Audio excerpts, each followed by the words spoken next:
So welcome back, everyone, to Myth Speakers. In our last session, our group of adventurers, the Drasticons, I believe they're calling themselves, Yep. began to, or continued to compete in the funeral games for Dintolnian here in Bilax, the once potential hero god who failed his ascension, but was still a beloved local figure and hero in his own right, finally passing away due to old age soon before each of your arrivals here. The city is putting on a massive event to celebrate his life and legacy. Numerous sort of small events, of course, happening all throughout the city over these few days, but a few large main events being put on, of course, to really drive home Bilax's traditions, I suppose. And it is in those main games you all have created a team to compete. The Drasticons being the name you provided, and three other teams being your sort of primary competition in this. The Golden Pegasi, the general locals who are just very welcoming and here to have a good time, want to really showcase what the city is to people who are visiting. The Pearl Chasers, who really just want to have fun, it seems, and don't particularly care whether they win or lose. And Team Aki, who are comprised of primarily visitors from afar and seem to be by far the most competitive teams here, or at least the most overconfident in themselves. Hubris is absolutely going to be a staple in this campaign. I wonder if we'll see any of it here.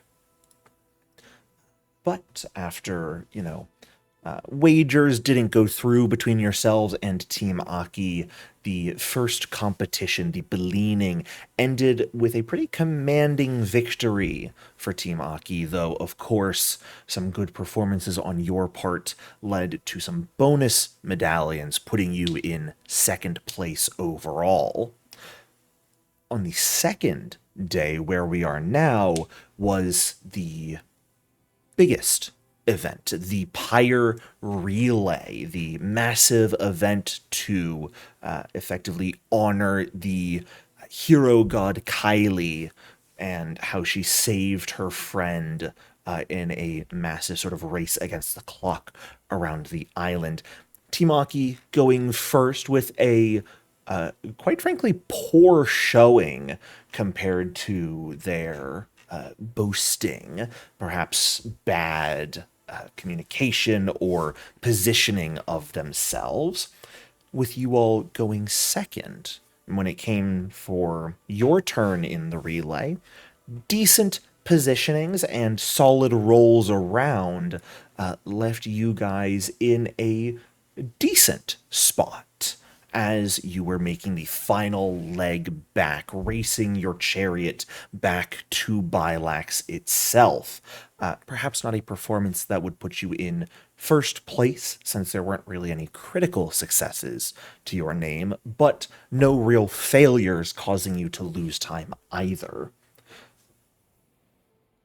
However, there was, of course, a slight hiccup about halfway back on the chariot when you would turn inland from driving along the coast. A nearby shipwreck and an individual waving for help caught your attention, and slowing down enough to speak with these individuals, or this individual shouted for help and let you know that his ship had been attacked by sea creatures, octopi, perhaps, and had been wrecked, leaving some of his companions injured and stranded aboard the vessel. You all decided, damn the competition for now, at least. People need help.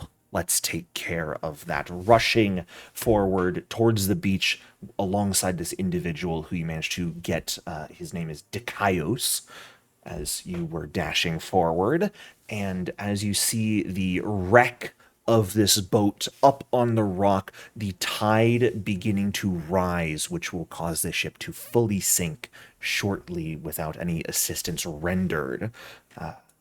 We have rolled initiative at the end of the last session where we will be beginning today. There is the boat off in the distance, of course, and there are what you have noticed a pair of reef claws here in the water, creatures recognized by Cyrus at least for what they are, venomous aquatic aberrations. Though mildly intelligent if incapable of communication themselves, we are going to be directly leading into this first situation here with Scophos. You leading us off on the very first turn of the very first combat of this campaign. What you got for us?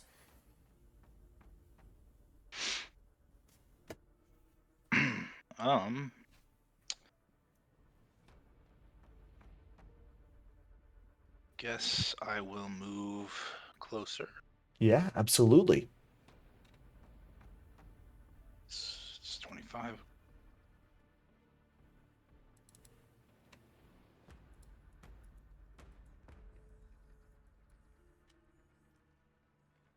So I'll move twice and then throw. Oh no, actually I can't do that. I'll move once and divine lance. Sounds good. Yeah, absolutely. The creatures are, partially underwater, but not in any meaningful way that is going to provide cover. The water here around the shore, you can tell, maybe goes to about a depth of 3 feet or so.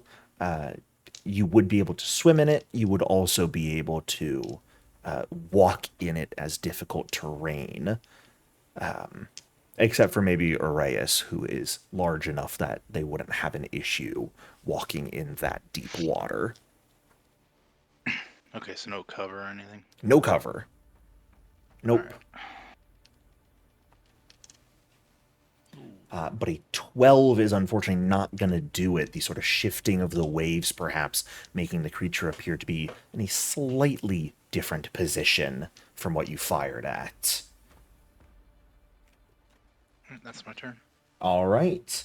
That is going to move us on to the creature you just shot at, who doesn't necessarily like what you just attempted and is going to attempt to hide amongst the rocks in the water. Unfortunately, you all notice exactly where it is, especially with the divine land striking near it. A half-hearted attempt to hide itself doesn't particularly do much for it. Check the wording. And, well, I mean, in that case, he's going to attempt to sneak with his last action. So, or with his next action, I suppose.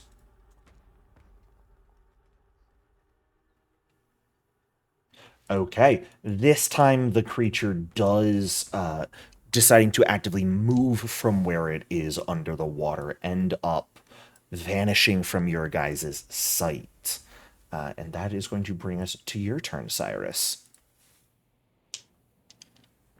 Okay. I see this one here, right? You do indeed, yeah. They weren't necessarily hidden as you guys rushed over here. Perhaps if you had taken some time, they might have had the opportunity to hide, but considering the swiftness with which you reacted. Um, in that case, what am I doing here? um,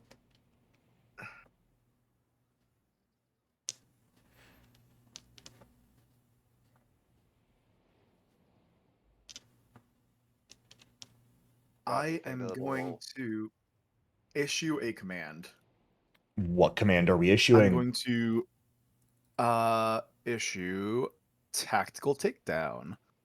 For the two allies within the aura that I'm picking, I am picking Aureus and Tan. So you guys, as a reaction, can move up to half your speed towards enemies.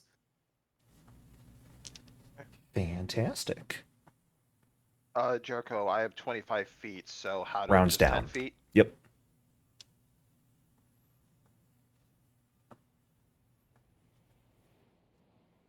It's something at the very least for movement speed. Let everyone get a little bit closer.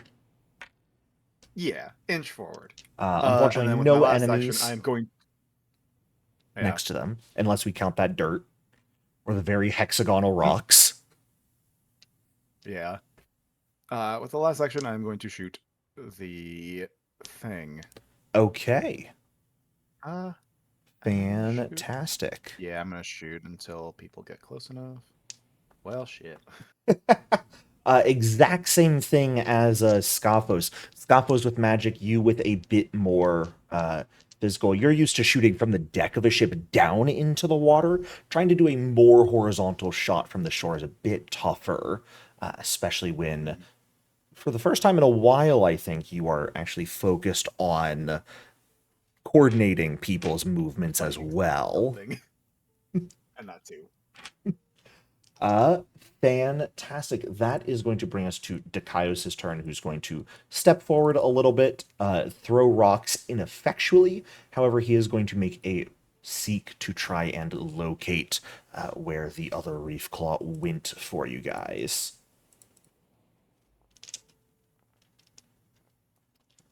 Unfortunately, though, he's my 5 javelins. got no clue.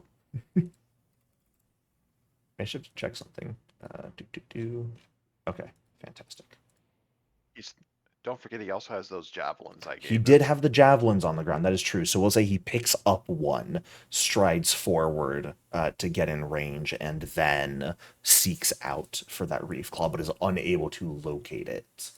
Ton, that's going to bring us to you. I'd like to delay. Okay, fantastic. That is going to bring us to the other reef claw's turn, and it is similarly going to attempt to sneak.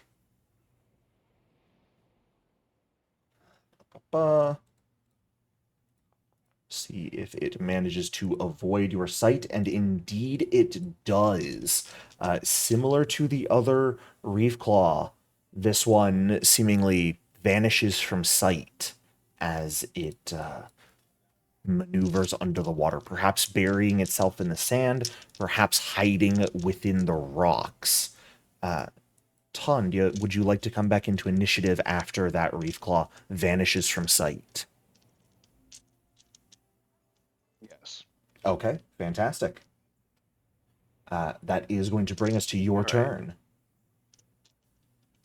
Now the water is difficult terrain for us, correct? Yes, until you get like actually out into the deeper parts of the water by the boat, where that is going to be actual swimming to reach there. Most of it, like the first 7 or so squares of water, are going to be shallow.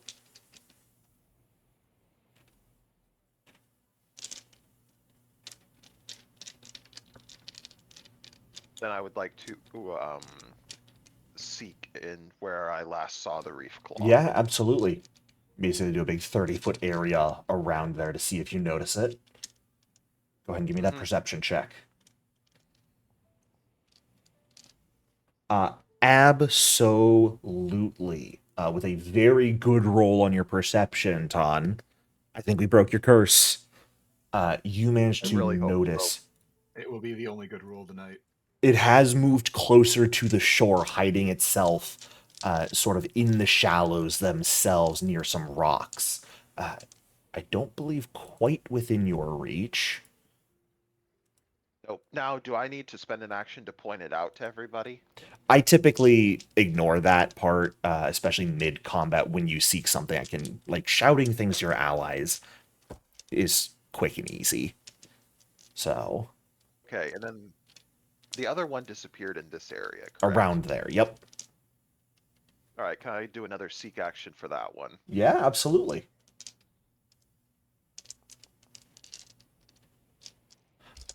Unfortunately, maybe you're looking in the wrong direction, or maybe you simply don't notice it, but you do not see the other reef claw right now. Okay, that will end my turn. All right. Arias, that's going to bring us to you. Okay.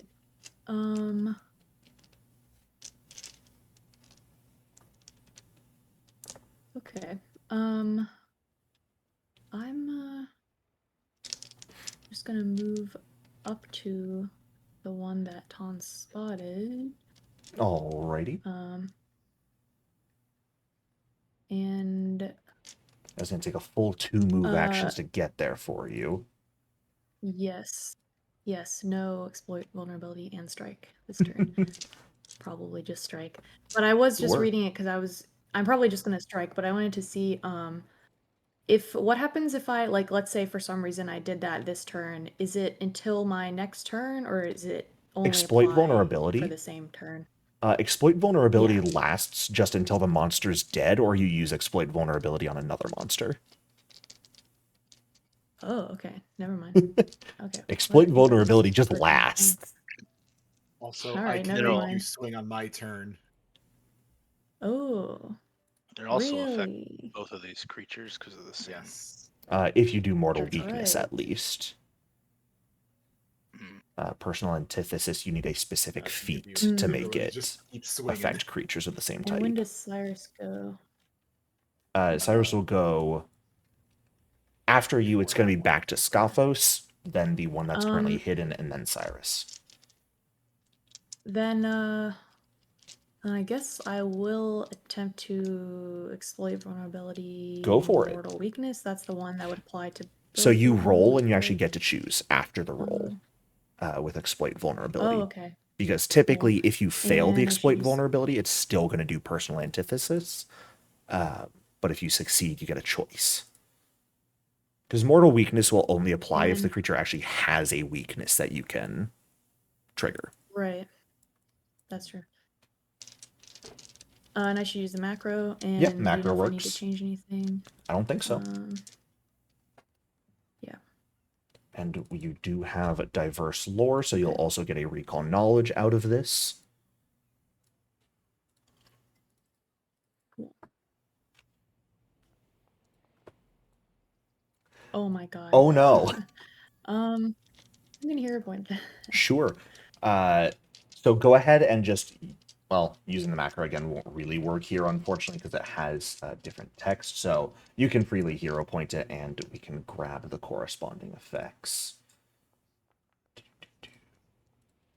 Much better. I think I rolled a 1 on my initiative last session too. So on a success, you get to choose whether you want to do mortal weakness or personal antithesis. This creature does not have any weaknesses inherent to it. So you're probably want to do personal antithesis. And can I know that before I choose, or are you Yep, supposed that's to, like, part guess? of the exploiting vulnerability, is learning what their best weakness is on a success. Okay. So you would learn this creature has no weaknesses, and then you get to choose which type you want to go with. Okay, So. then personal antithesis, obviously. Fantastic. I've got those effects ready and waiting. And that is also going to be a successful recall knowledge with that roll. What would you like to know about these things? Yes.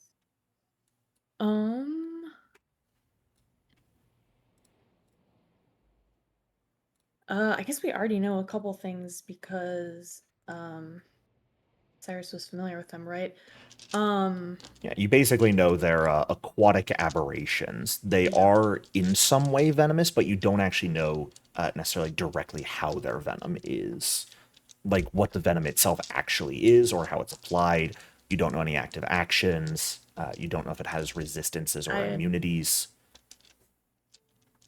I guess I will try to learn. You also don't know which saves are best or worse. That's true. I guess I'll try to learn how the I'll try to learn what their venom Yeah, absolutely. does. Venom typically falls under a passive, so you would get to learn all passives that the creature has with that roll. Which Reef Claw Venom is applied through their claws. So if they manage to damage you and injure you with their claws, you will be subjected to the venom. It's a relatively fast-acting venom, only has a duration of about up to 4 rounds, but each stage is poison damage and enfeebled with a maximum of 2 stages. There's no real risk of immediate death for getting too high, but it is an enfeebling type of poison. And Okay. that's going to bring us back to the top of the round. These creatures have no other passive abilities. It is just that. One more thing, as yes. as I do that, I'm gonna light my lantern. So my lantern is shedding bright light Fantastic. to a 20-foot radius, and there's a +1 status bonus to visual perception within that radius as well. Awesome. If Is if it the a creature +1 to even checks stretch 4. against targets in that area, or a +1 for allies in the area? For allies. Fantastic. You and You your also get a +1 to allies recall gain a knowledge. +1. Yeah. Yes. Yeah. It is its allies in the area of bright light get a bonus to visual perception checks to notice anything also within the bright light. So it actually requires both. Also, yeah. So it would help with noticing this reef claw if it tries to hide again. It would not help with noticing the one that's like up over here, because that's not within the light. Yeah, I mean, if it's too far away and if someone's looking from outside, then it doesn't help. Yeah. Awesome. Back to the top of the round. Scophos, we're up to you. Okay.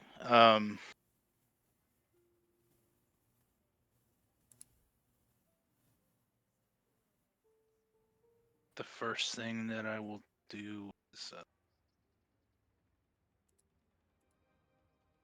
that. Relinquishing control. Oh boy. Oh. How does this look? I don't think it's the +4 bonus is going to help against these things unless they have mind control somehow. The What, you first think thing I these things thought can't was control you? that Cyrus I mean, maybe can't they command can. you. Who knows? But But I know it does doesn't give work me like that. +2 circumstance on recall knowledge. Yeah. Now, notably, that is on your recall knowledge is specifically using the lore skills from your apparitions. Mhm. It's not just She has all. river lore, Perfect. This is more ocean, which I but assume I might give it.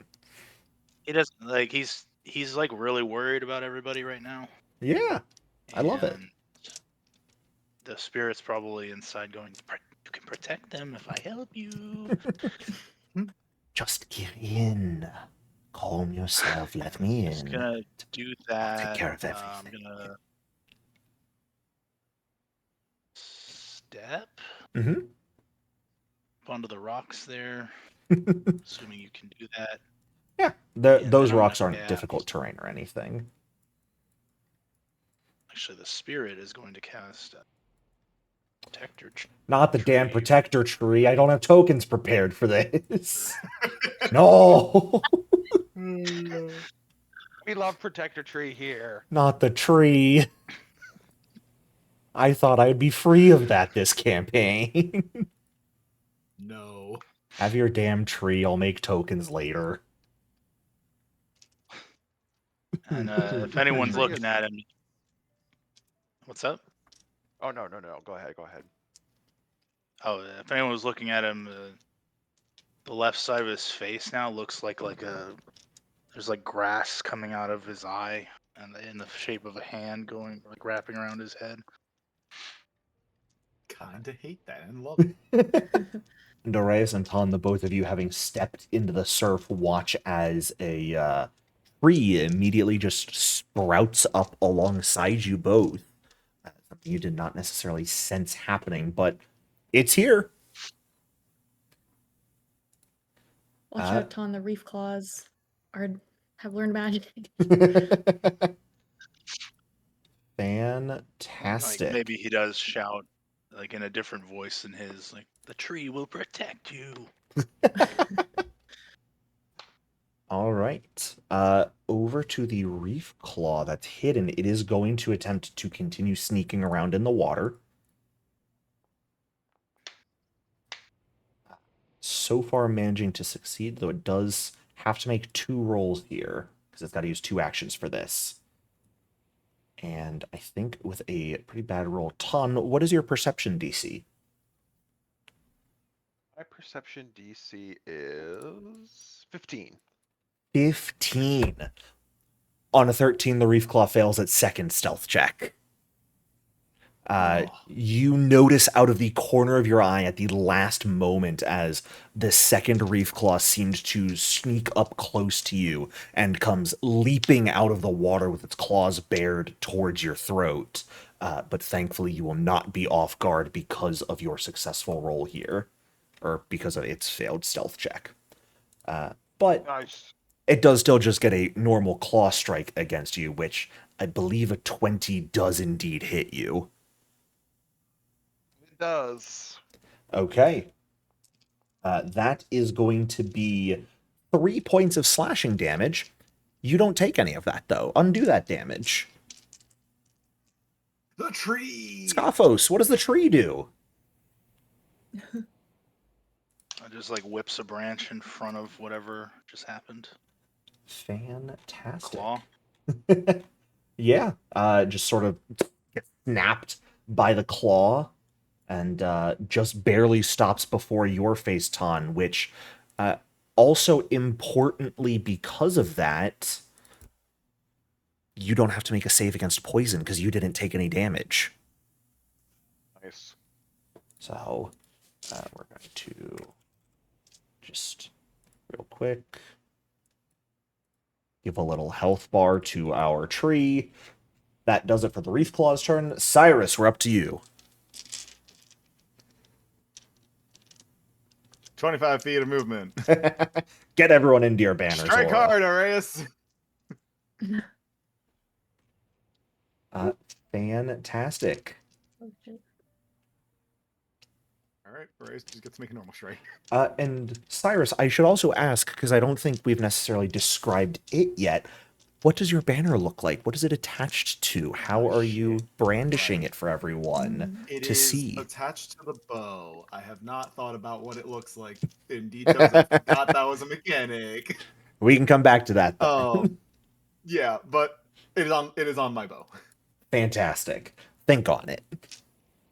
That's your homework. I'll make a protector tree token. You figure out what your I banner already looks have like. enough homework. Suck it up, I'm taking Buttercup. class. I already have enough homework. I'll be back. Is strike hard just a free action attack? It's a reaction attack for an ally. So Okay. I can just make a strike Yeah, against it? you can use your reaction to just immediately make a strike. Okay. Which a 22 will absolutely hit, slamming down your battle axe into this reef claw. Uh-oh. I'm in danger. Now I'll be fine. I hope. 9 points of damage, plus the weakness that gets triggered from it, absolutely hurts quite a bit. Should have taken that. Did I miss an effect I had to put on you? I might have. Oh, for... Yeah, for the Yeah, I wasn't sure. thaumaturge. Yes. Because I needed...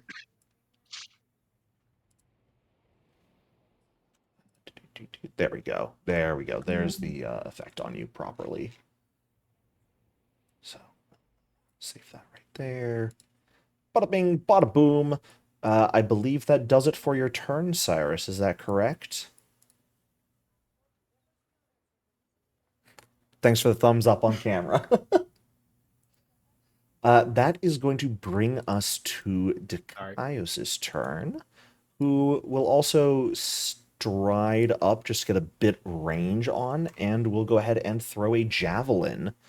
I I should also say, Arrayus, one thing you would have noticed using a battle axe there, slashing down into the surf should have technically had a -1 penalty applied to it, because it's partial underwater combat here. Not quite, and there is some resistance from the water. Not nearly enough that would have caused that to miss, but for reference, melee bludgeoning and slashing weapons are going to have a -1 penalty attacking in the water here, for those of you here. Okay. Unless you have the And You aquatic should have trait. gone with the spear. And was the exploit vulnerability additional damage on that or no? Or am I Yep, it misreading was. I applied it manually that? because we didn't get the effects on you okay. properly. It was 3. I'm just making sure 2. I understand what the value. 2 it was 3 like critical success. Exploit vulnerability, personal antithesis. It's 2 plus half your level. Oh, it should have been 3. It might be doing, the effect might be doing it slightly wrong and rounding down for that. Should have been 1 more. It's probably got a setting as floor instead of ceiling in the Foundry code. We love that. But Dakaios going to throw a javelin just to help out here. Okay, Dakaios. Oh my god. He really wants to save his friends. And look at that.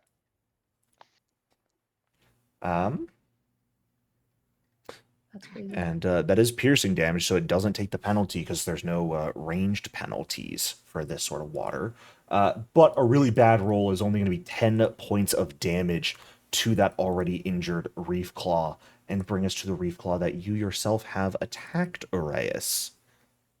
Which, it's pretty much going to do the same thing as its brethren. It is going to, especially since you just slammed into it, try and snap around your ankles with its claws.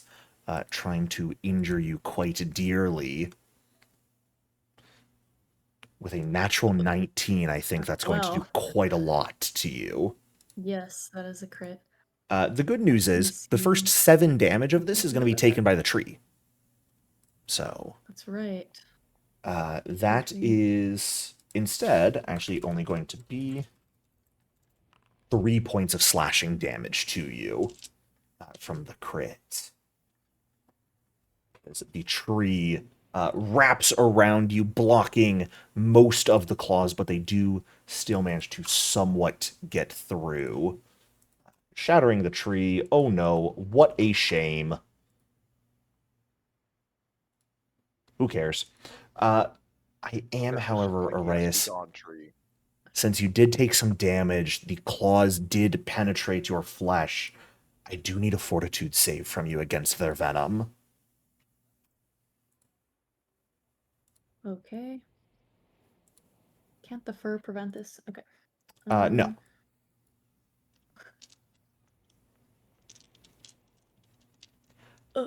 A 16 just barely fails. Up to you if that's worth keeping or not.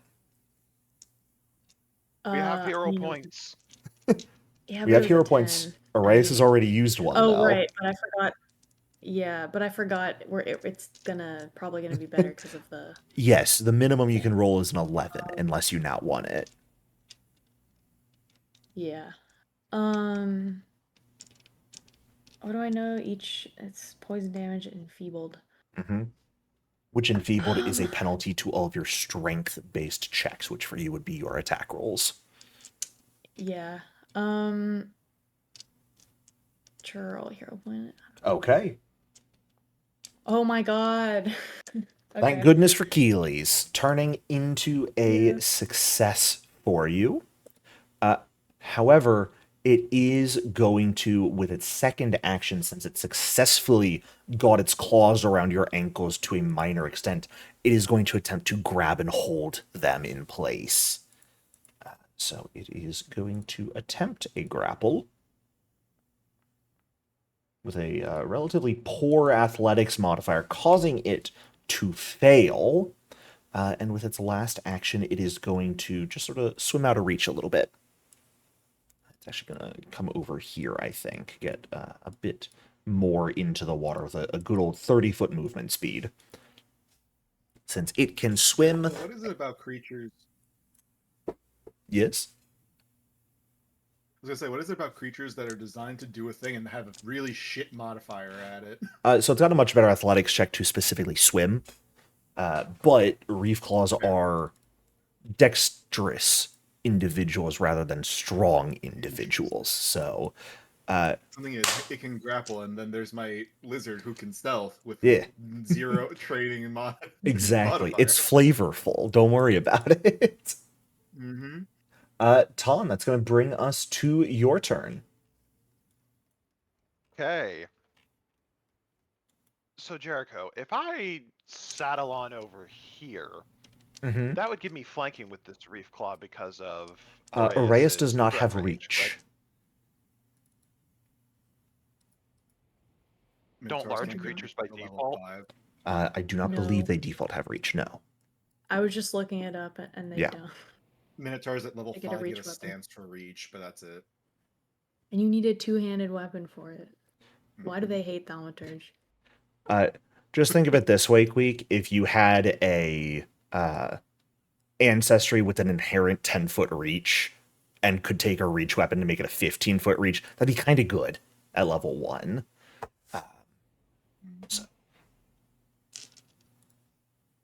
All right, let's just do a couple swings on this reef claw. With, Go for it.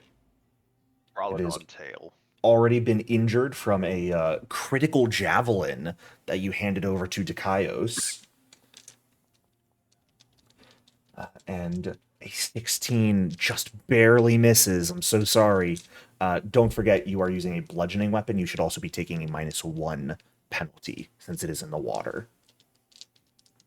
Okay, I'm about to reroll with a hero point. Is Okay. there a way to add that -1? No, we'll just know whatever you roll should have -1 to it.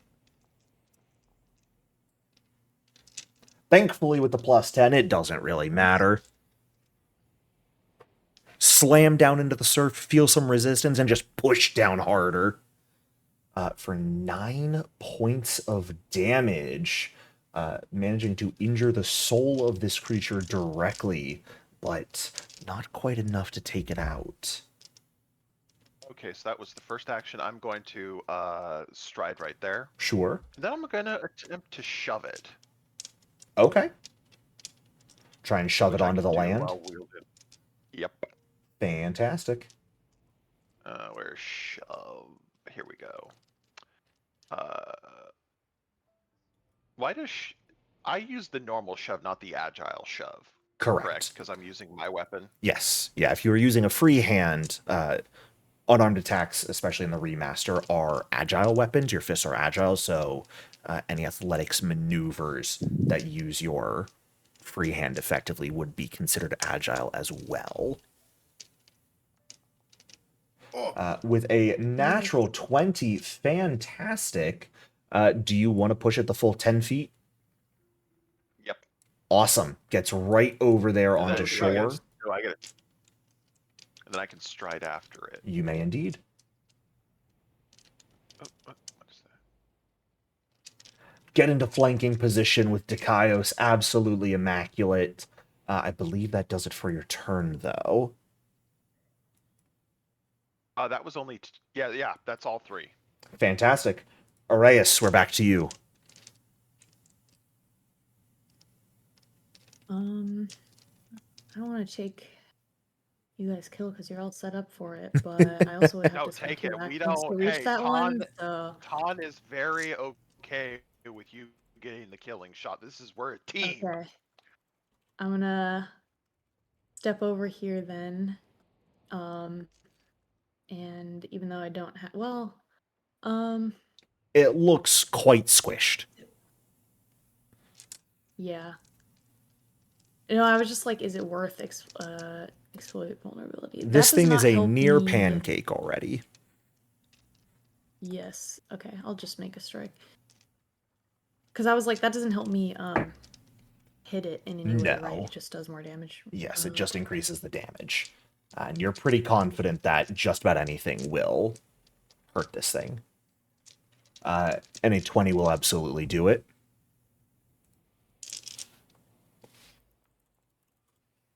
Okay.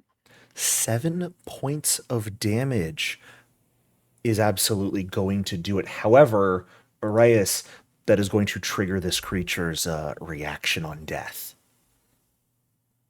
As you Oh. slash down into the reef claw, cutting one of its arms from its body, the body begins to spasm and lash out, and the remaining claw makes a wild swing towards you as it gets a strike on death. Hilariously, it actually Death. it can hit anyone. It doesn't have to hit you, so I could attack like Ton or Dakaios if I wanted to. But I'm gonna hit you. I mean, I was hoping that it wouldn't hit Dakaios, obviously. Okay. A 22 is absolutely going to hit again for a brutal 3 points of damage. Level 1 damage, everyone. It's hilarious. Really feels impactful. However, Real unfortunately... quick, is Jericho cutting out for anybody else? Am I cutting out? That's a shame. I'll fix that. Thank you. A little bit.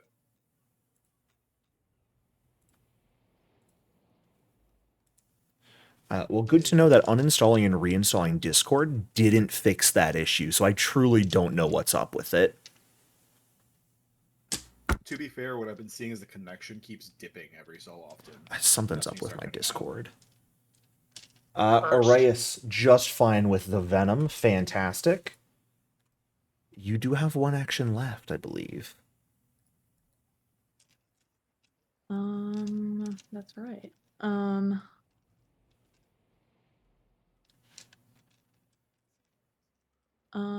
Let me check one thing.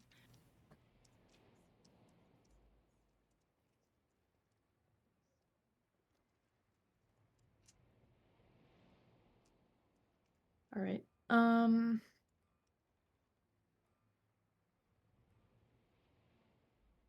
Hmm.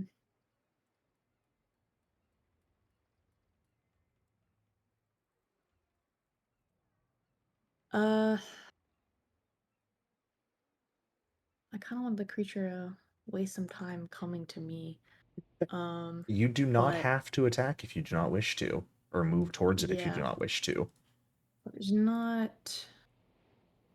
Trying to think if there's something actually helpful that I can do. Because I can't I need to be within 30 feet to demoralize or something like that. Can I maybe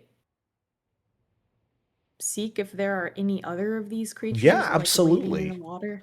What Okay. general direction do you want to seek in? Because seeking is effectively selecting Yeah. around a 30-foot area to specifically search. I guess maybe centered around here because I'm thinking that they would be coming from near the ship. Sure. Go for it.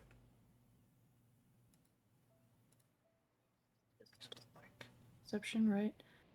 This would be something like about that set of area. Yeah. Check. Anywhere you want. Could be like there, could be there, could be there. Perfect. Boop. Should I guess I won't. I guess part of that is in the lantern light, part of it isn't, so I'll just won't I'll do that. apply a +1 myself if need be. On that roll, I almost said that roll aloud. You do not notice any other creatures in that section of the water, sort of coming directly from the boat towards you. Looks pretty empty. I'll just stay here prepared to attack the other creature when it comes over here. Scophos, we're up to you. Alrighty. Well, the handprint goes away. What a Now it shame. just has his normal fucked up eye. And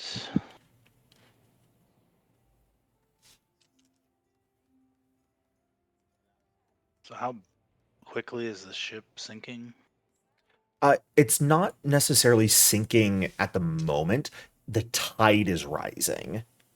And once once the water starts to rise to a certain level, that's going to lift the ship off the rock and probably fully sink it. Okay. Is that like on like a number of It's- rounds or just? You're not sure? If you wanted to spend a recall knowledge trying to figure that out, you certainly could. But estimating it, you could have anywhere from minutes to seconds. It kind of depends on how fickle the water is. Okay.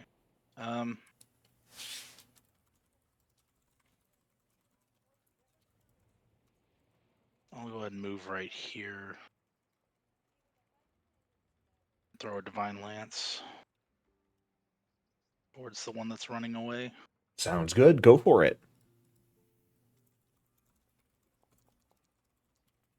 And I'm gonna hero point that.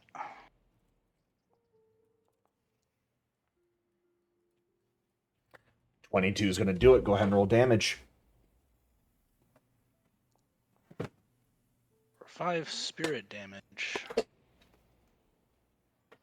5 points of spirit damage. Fantastic. Not quite enough to kill it, but it is definitely shaken in the water. I'm just encouraging it to keep running. As I... it's clear he's about to go into the water and swim towards the ship. Fantastic. Cyrus, that's going to bring us to you. I'm gonna shoot it. A bow.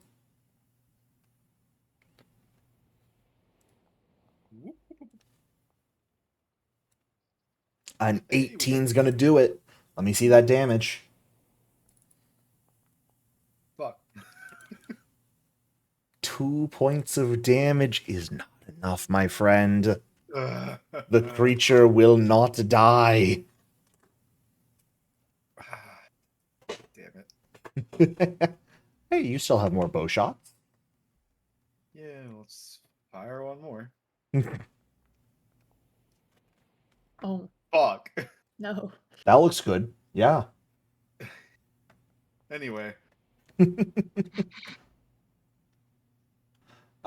Hero pointing it into an exact hit, thankfully. Thank This God. should hopefully be enough unless you roll minimum damage. But on 3 points of damage, that is certainly going to be enough to take down the Nice. second reef claw, which does not have any creatures to go into a frenzy against. Meaning that is going to end that encounter, for now at least, as the reef claws lie dead in the surf. One of them fully washed up on land, the other one out in the water, perhaps to be carried away unless you guys wanted to pick it up to harvest its parts at some point. I But would like to go grab it. okay, yeah, you can absolutely spend a few seconds wading out into the surf, grabbing it and pulling it back to shore, such that it does not get washed away. That amount is probably going to take you a solid 30 seconds or so, between 30 seconds and a minute to actively do. So that is going to put you a bit behind someone like Scophos, who was immediately heading out into the surf. Okay. I'm doing the same thing with Ladua. Alrighty.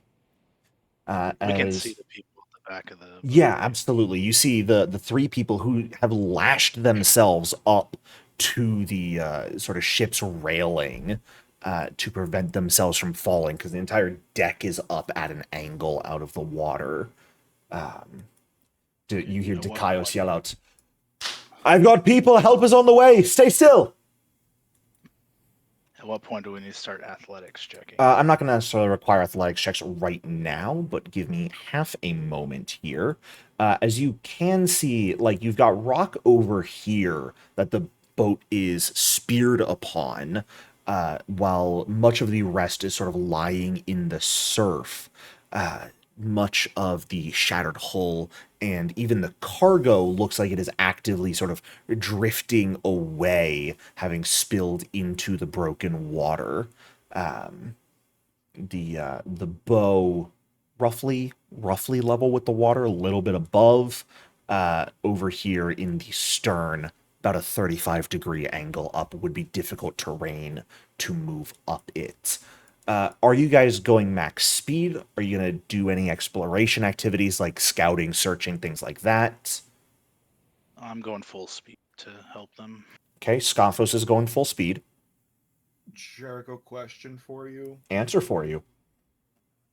Would I be able to have Ladua searching? And No. basically, okay. It was Companions could more not of take my- exploration activities, unfortunately. Fair. It was more of, I was going to search. The concept would be we're searching together. It would surface and screech if it sees anything. Okay. Yeah. We can say that's going to happen.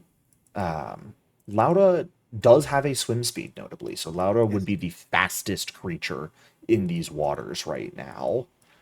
That was my idea. That was why I was like, the two of us searching together type of thing. Okay. Ton is going to be a distance behind because he was dragging the reef claw back to shore. Scophos is moving full speed to Cyrus. You said you wanted to be searching. Yes. Go ahead and give me that perception check. Aureus, what are you doing? I will also move full speed, I guess. Okay, so you'd be roughly keeping pace with Scophos. Scophos. Go ahead and stop moving for a moment, Scophos, so I can resolve a Okay. couple things here.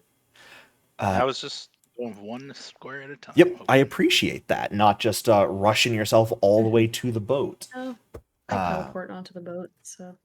I just want to do some positioning here, because notably, Aureus, you are injured still. You took some blows from those reef right. claws. I forgot. So that Yes, is I something did. to keep in mind. Laura's moving at a decent clip. Cyrus is going to be back a bit because she's actively looking around while you guys are going. And Ton is beginning to make his way over. Where would I be, Jericho, if I was moving full speed? Right there is where I'm stopping you for the moment. Because you had to go out, grab the reef claw, and drag it back, moving slowly. So it definitely took you a hot moment to do that, while someone like Scophos was just immediately beelining the boat. Got it. So you've gotten the reef claw back to shore right now. You're following up. Dikaios himself is also going to be sort of wading out into the water. He would have like grabbed the javelin out of the corpse of the reef claw and begun wading out after you guys. You guys may continue moving a few squares at a time, and I will pause you if anything needs happening. So I can like climb on right here? Absolutely, you could climb on since that part of the boat is relatively water level. You could climb on to the top of the deck. And as you climb onto the deck, you notice some things because they're not exactly hidden. Amidst the wood and the water are a few dozen octopi. Ton, move yourself a bit back. You're moving real quick compared to everyone else. A few dozen octopi sort of grouped up in a couple different areas. They are mostly yellowish orange, covered in sort of blue rings around them. Generally, octopi. Poison. Boy. The closest set of them is maybe only about 20 feet away from you. There are multiple others on the other side of the water, not necessarily acting aggressively or clambering up towards the shipmen who are stuck on the boat right now, but they do take a look over at you, and you do inherently see unfriendliness in their gazes. They do not necessarily look particularly happy to see you. And while combat is not necessarily the only way to resolve this, we are going to once more enter initiative at this point.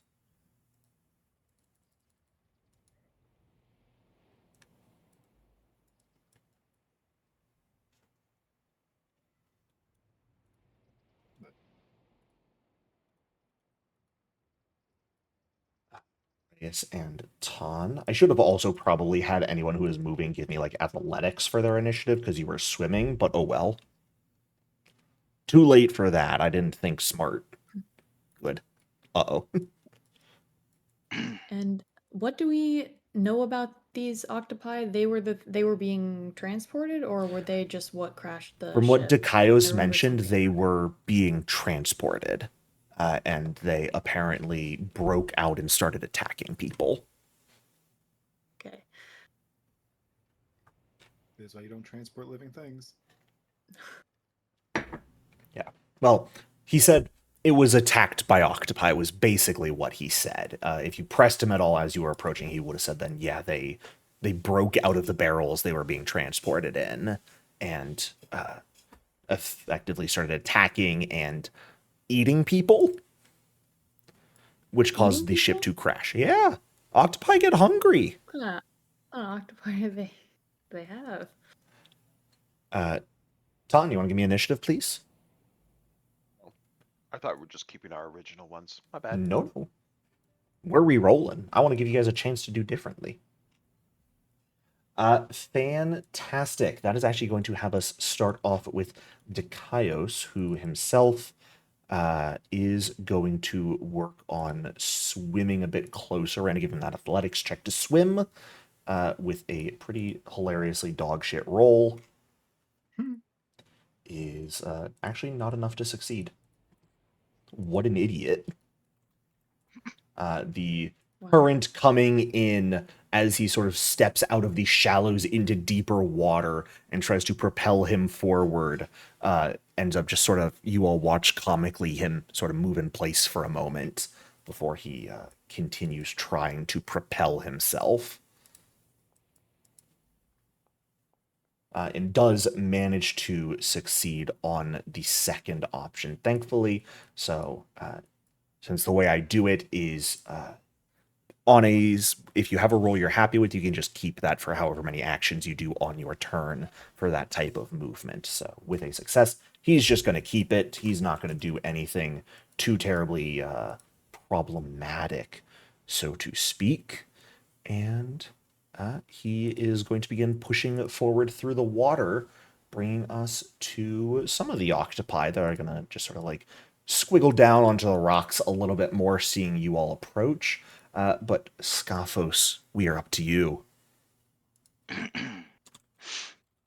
Okay.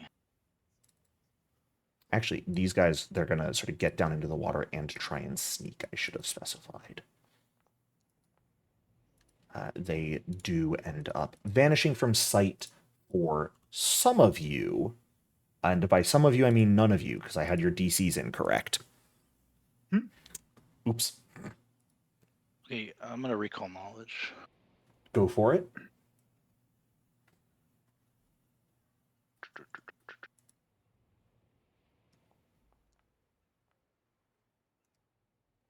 Looking at these creatures, yeah, it is a swarm, or at least in this case, multiple swarms of octopi, which you would immediately know, as most adventurers do, the basics of swarms, which is a weakness to area and splash damage, typically resistance and potentially varying amounts to the different physical damage types, and potentially some immunities, especially when it comes to the mind domain. Mental effects need to target every creature in the target as opposed to just one creature. So if you have an effect that says one target, it affects the swarm normally, but if you have something that says one creature, it probably will not affect the swarm. But what specifically would you like to know about these guys? Special abilities. Yeah, actives or passives? Let's go passives. Passives, absolutely. Looking at these guys, they are octopi at the end of the day. So they're probably going to have some sort of compression where they can squeeze themselves through very, very tiny areas and maneuver around. So barricading yourselves against them would be quite challenging to do. They're also quite adept at camouflaging themselves. Looking at these guys, you're fairly confident in areas of water, they're going to be able to sneak without needing any sort of cover or concealment. Okay. I assume they can move okay on land too. They do likely have at least some form of land speed. Perhaps not as good as their swim speed, but that would be something that requires another recon knowledge to directly know. But they're octopi, you can make pretty good assumptions on that regard. How damaged are you, Arias? Um. Uh. I am at 13 out of 19 hit points, so kind of like. Okay. And I can heal 8+8. I could wait if your healing would be like too much for. I'm gonna cast Garden of Healing. Okay. Get our So, first focus 10 spell foot. out. Emanation from me. Yep, I believe if you put the spell effect on... Oh, that's not an aura for the spell effect. But... Aimed up to nice. a minute. Yeah. Welcome to some of the best out-of-combat healing in Pathfinder. Insane. Out-of-combat healing got power crept with Garden of Healing. Is it better than Kashmi? Well, Kashmi technically doesn't work. So, yes. Oh, well, I mean, that's standard for her. Fantastic. Then go ahead and give me that healing roll for Arias. Thank you. And then that's one action. With his next action, he's going to attempt to pull her onto the boat. Reach a hand down to help her up. Like move her essentially. Yeah, if you want to try and reposition her, then you certainly may. That's sort of what that would entail. Gonna All right, reach that's up. just an athletics roll, right? Yeah, reposition is in the basic action macros. Now, I would say, Arias, are you willing to get repositioned up onto the boat? Yeah, that's where I was planning to go. So. Okay. Then I would make the DC easier. Pulling Arias Oh, up shit. onto the boat is going to be slightly challenging, but Bro just lifts a Scophos, large creature. easily done in this moment in time. You may absolutely move Arias fully onto the boat. Can I be like here? Yeah, perfect. Thank you, my friend. My pleasure. One action left. Indeed.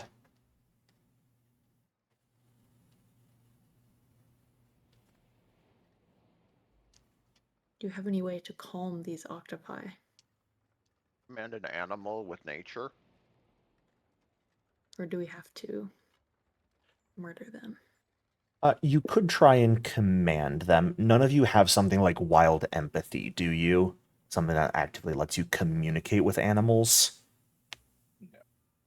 Nope. All right. So you can certainly attempt to command them. The extent you might be able to influence them is probably going to be decently limited, though, at the moment. But that doesn't necessarily mean you shouldn't try. Of course, it is entirely up to you. Okay. I mean, I don't. He's gonna stay where he is for the moment and just draw his weapon. Sure, absolutely. Hesitant. All right. Well, that is going to bring us to the octopus swarm closest to you. And I gotta be honest, it's pretty unfriendly at the moment towards you, I'd say. And you did just draw a weapon. Not that it's necessarily sentient enough to know what a weapon is. However, they are hungry. So, since this ground is relatively flat, it is going to use 2 actions to sort of squiggle over the deck towards you guys, begin to surround you and Arias, and start fighting. So, Arias and Scavos, I'm going to need a reflex save against octopus bites. Oh yay! I love Pathfinder. Their beaks with their serrated tongues. God. And 11 fails. Mm, So will a use my last 10. hero point, or so I save it. Yeah, I'm gonna spend my second hero point of the session. It's an octopus. What could be bad about it? It's a 5 again. Ink. That's what could be My bad thing- about it. I'm gonna burn all my hero points, and we're gonna lose the next funeral game. But Well, that's what do you okay. care more about? Fighting octopi or the funeral funeral games, games? Probably keeping my life. You know what? Fair.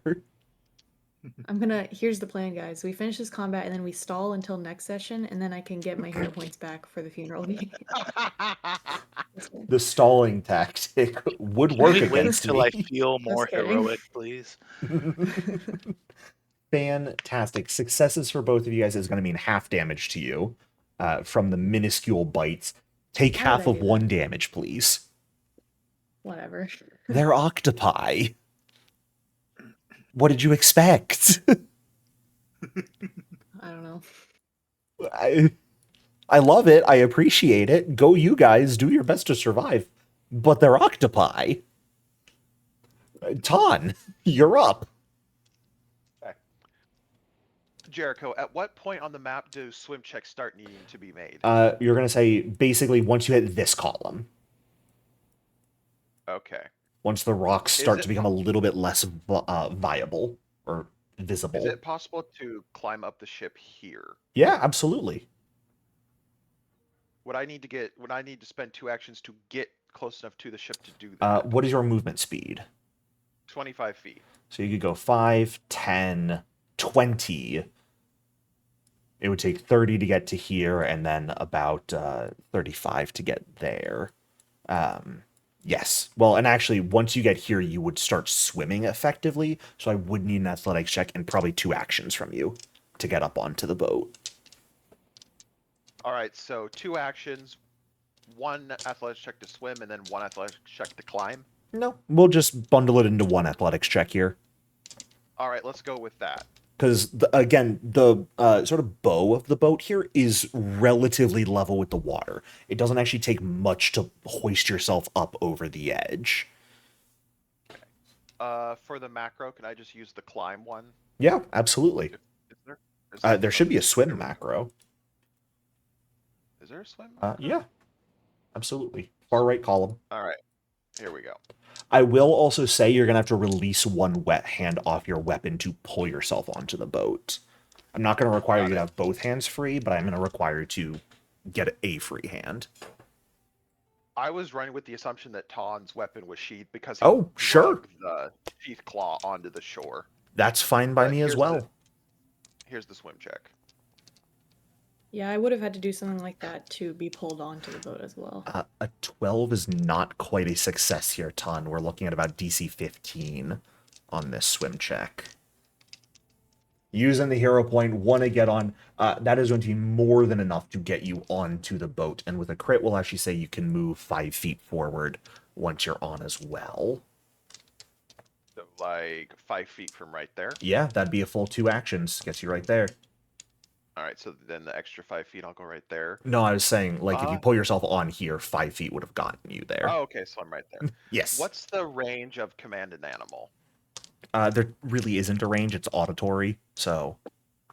All right, I want to try to command this one.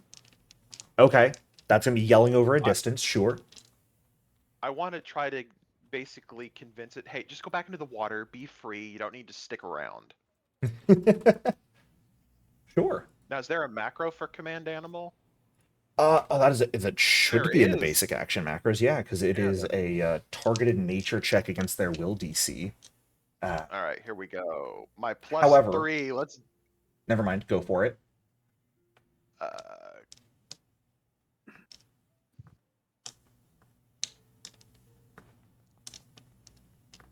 Okay. Okay. So here's where it gets a little funky if we're going rules as written. because the octopi are unfriendly to you. And rules as Okay. written is that command an animal automatically fails if the target is hostile or unfriendly. Ah. I thought that was a little silly. So since these guys are only unfriendly and not inherently hostile to you, I was going to increase the DC to the check. Realistically, I should have put a penalty on yours. It was not going to increase enough to make that a failure, though, on that roll. So we're going to keep that as a success. Nice. Which means it is going to... You used one action to command, so it's going to use one action to sort of go in the water on its next turn, but it's still going to have 2 actions to decide what it wants to do with. But as you do that, Arias, that's going to bring us to your turn. Okay.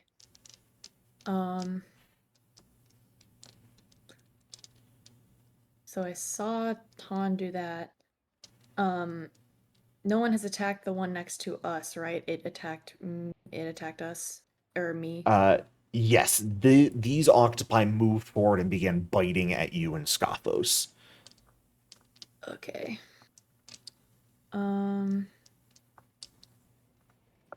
I'd say you might still be in a realm that you could attempt to command them and get them to just go into the water and go free if you wanted to.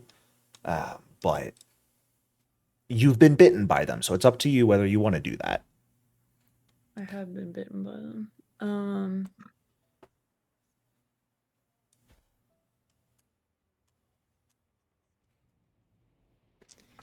They could also be harvested for parts. Just saying. True.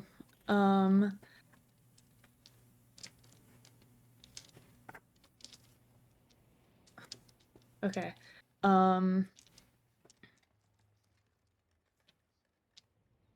Yeah, I'm sorry, Ton. I hope this doesn't make the other one hostile, but this one bit me. I'm gonna I'm gonna swing my axe at them and just try to kick them away from me while they're biting me. Tom stepped away, he can't complain. Oh, true. Oh wait, but do I want to try to find the octopus's weakness? I guess so. I'm going Getting to... exploit vulnerability is very good against swarms because you inherently know that swarms have a weakness to area and splash they actually do damage. have one. Even though it's kind of funny because I feel like that'd be hard to like. Well, you've got stuff but... in your pouch for it. You just Sure. pull out like a big piece of paper, duct tape it onto your battle axe real quick, and start squishing. And with a critical success on your exploit vulnerability, one, you get to choose. You also learn all of their resistances, weaknesses, and immunities, including their amounts. So you would immediately know because of that these octopi swarms have weakness 3 to area and splash damage, and their resistance to physical damage is 5, except slashing damage. They do not have a resistance to slashing damage because you're cutting them up. Okay.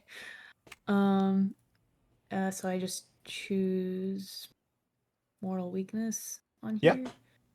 Yeah. So mortal weakness applied? one mortal weakness applies to all creatures of the same type. So you, without having to re-exploit vulnerability, get that damage buff against all of these octopi swarms because they're all the same creature. And you will be specifically triggering their biggest weakness as opposed to an additional weakness created by you. Okay. As you get to higher levels, that'll be when you start playing around with it. Because like if a creature has weakness 5 and you're level 10 and your personal antithesis deals 7 extra damage, you might prefer to go personal antithesis anyways. But for now, these guys have absolutely had their vulnerabilities exploited, and you also get diverse lore success. What would you like to know? Anything else off of recall knowledge? You know, you should also learn their immunities. I apologize. These guys are immune to grabbed and restrained. They're immune to precision damage, and they cannot be knocked prone. They're octopi. They're always prone.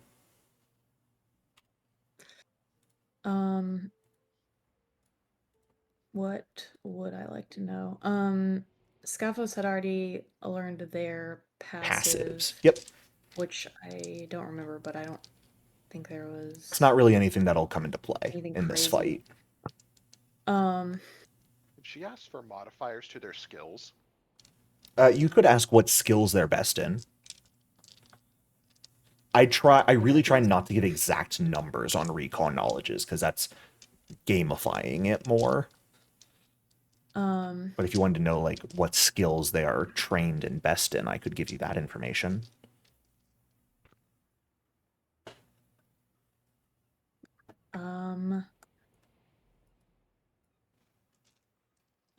There's that, or like high save, low save. I guess, can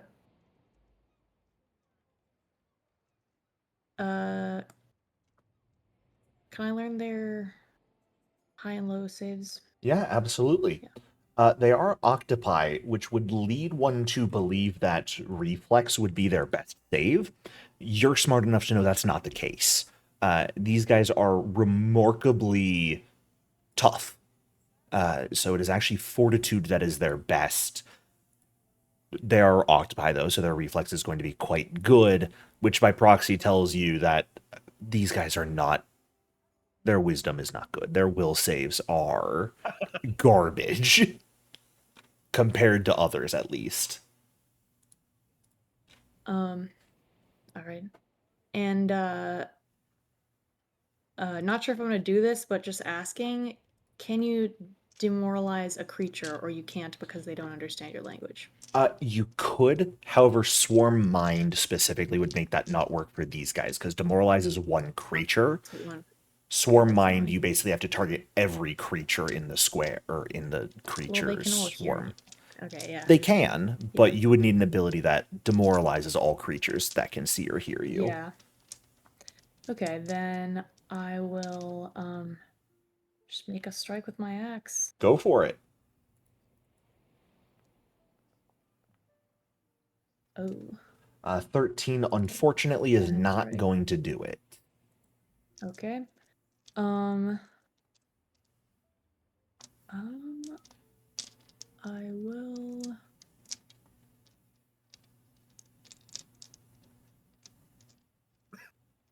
I'll make another strike. Go for it. Just hit the octopi. What could go wrong? Oh God. A lot, apparently. I could keep missing. Unfortunate. However, that is going to bring us to the other octopus swarm, which notably is going to begin swimming away due to Tan's command. Now, Arias, you made attacks against this octopus swarm in front of you, but you notably missed them both. That's This true. octopus swarm that is swimming away is Intentionally. unfriendly to you guys. I'm going to give it a will save to determine whether or not it decides to come back, or if it just goes off and does its own thing.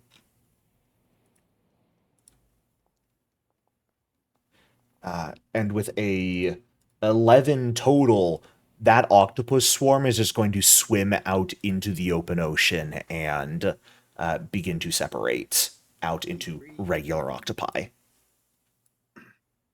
I love that my first successful use of commanded animal actually had an effect.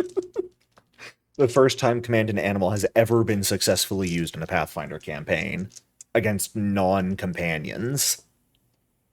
Right. Speaking of companions, Cyrus, you're up.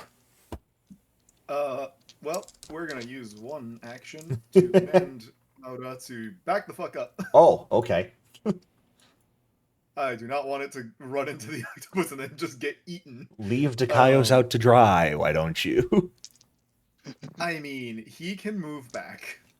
And then for my second action,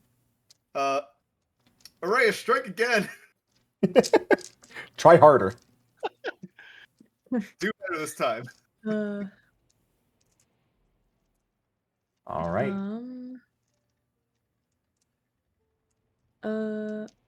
I still have. Wait.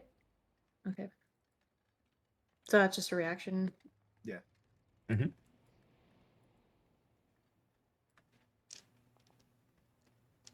There's a better hit. Hey, Give me that damage roll.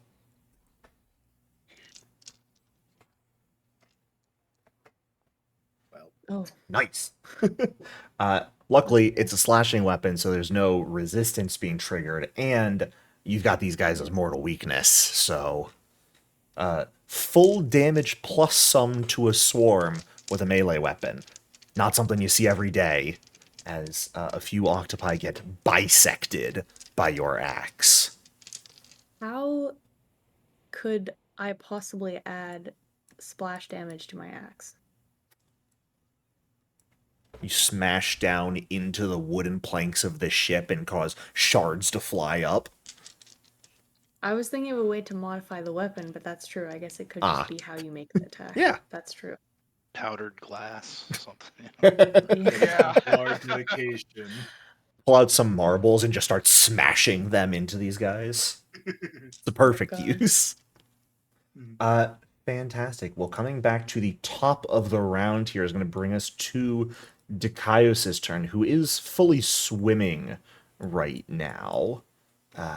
But seeing Laura paddle backwards into the water, Cyrus, you are kind of just outside of or in the surf itself, not quite in the shallow water. So since you did not use a swim action, Oh, you are going to get moved Okay. by the current just 5 feet back. Okay. Drown. oh, okay. Because I can't make you sink 10 feet, because it's not that deep here. Actually, you do Cyrus, move can you a take the full rest of your 10 turn? feet. Cyrus commanded Laura and then did a 2-action command to Arias. Oh, I just didn't see it in chat. Yeah, we didn't Okay. put it in chat because we knew Yeah. what it was. A lot of commanders' specific actions are 2 actions to do. Oh, So- got it. All Come my in. one-action ones, I didn't prepare for the day. Including the one that gives everyone a Check. swim speed. Yep. What a shame. Yeah, Commander's turn is really just, okay, my turn's going to go real quick because I'm giving all of you an extra half a turn. Yeah. Dikaios is, well, he's going to attempt to swim because he does not have a swim speed. So he's got to do things the hard way. He got this. And that is a success on his part. He is going to fully sort of swim his way over to the boat, not quite make it up yet, because this man is slow. But that's going to bring us to the other octopus swarm's turn. That is going to attempt to stealth into the water. Oh, crap. It is going to sneak. And does manage to get out of sight of most of you. Not all of you, though. And it doesn't really matter, because it's swimming over to Dikaios anyways, and is going to use some swarming bites on him. And being off guard doesn't really mean anything against a reflex save. So what I will say, because I believe it was Uton who brought up pointing out earlier, the way I'll typically do that sort of thing is when you guys actively make a perception check, no point out necessary. But in a case like this guy's stealth check, where if he beats some of your DCs but not everyone's, the people whose DCs he doesn't beat would have to use a point out action to make those he did beat see it. Okay. Just for reference's sake. Except Dikaios is about to start screaming. Right. Yeah. And notably, Dikaios' perception DC for some dumbass reason is a 20. So he was not off guard by these octopi in the slightest. Dikaios sees everything. And is going to succeed on his save for half damage. So he will similarly take 1 octopus bite damage and damn octopi! Scophos, we're back to you. Okay.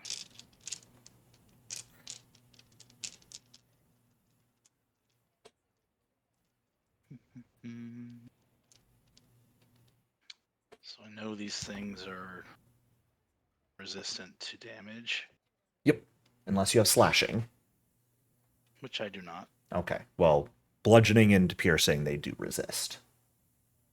Rancer's a D10 They have resistance 5.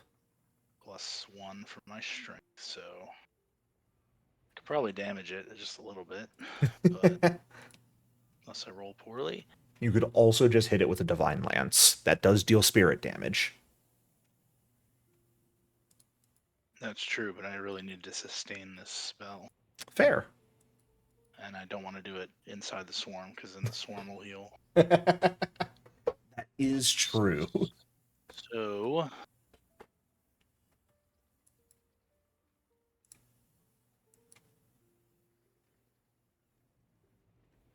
What's the plan, Stan?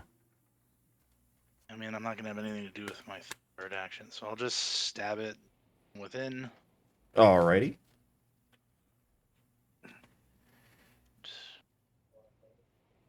Pray for a nat 20. Nope. And It's very much not a good hit. move here, sustain, that's which gonna will be heal me and Arrayus. D4 to both of you back. Yep. Fantastic. Mr. Bombastic. We get 1 my health hit back, let's go. Thank you. That undoes its last attack on us. Not my octopus damage. Fantastic. Well, that's going to bring us to that octopus swarm's turn.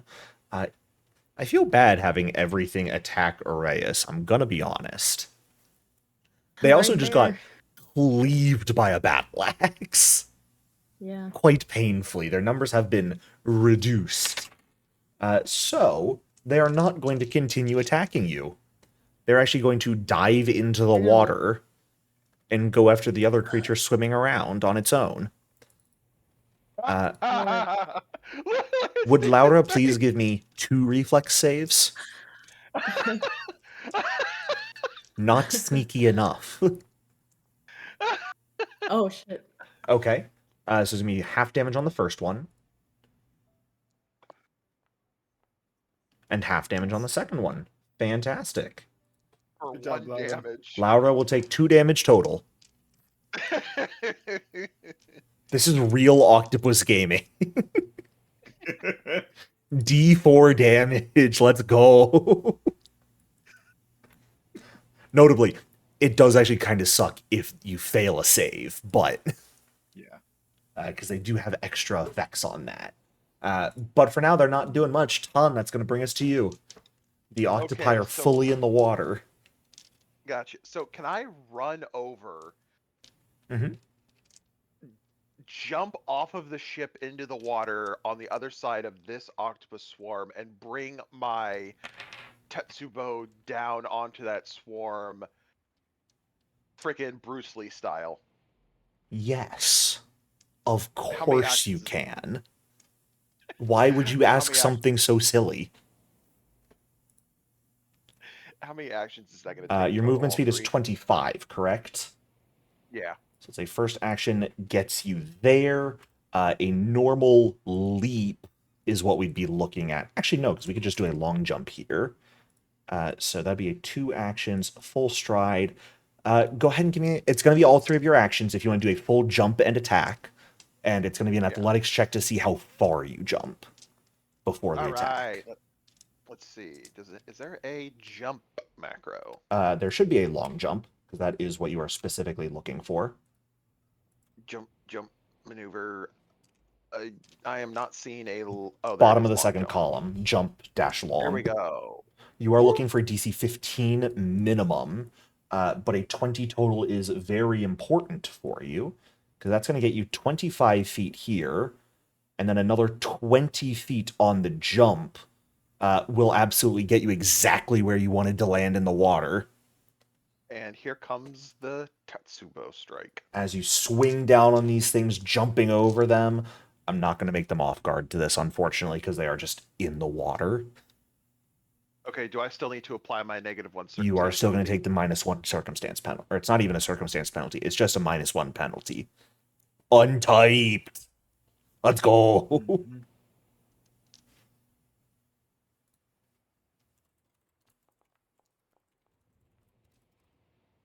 And actually, technically, this should be a full aquatic combat because they're not in the shallows anymore. So it should have been a -2. But that still hits just the same.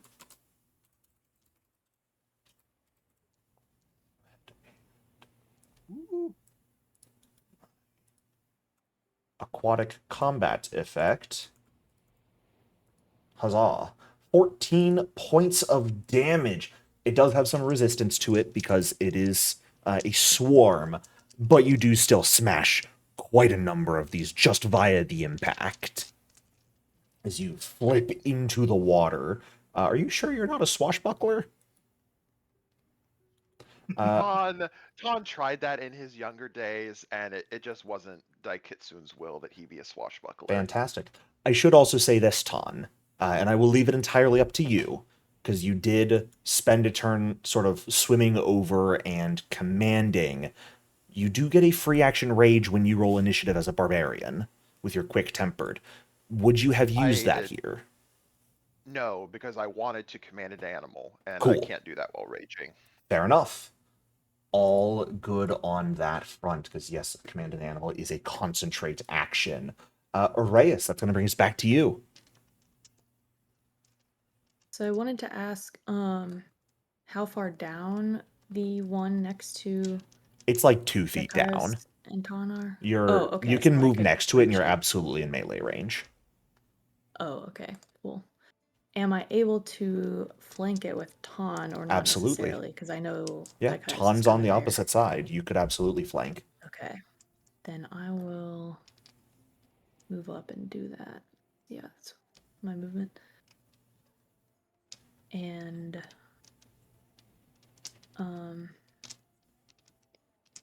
and make some strikes. Go for it. My axe.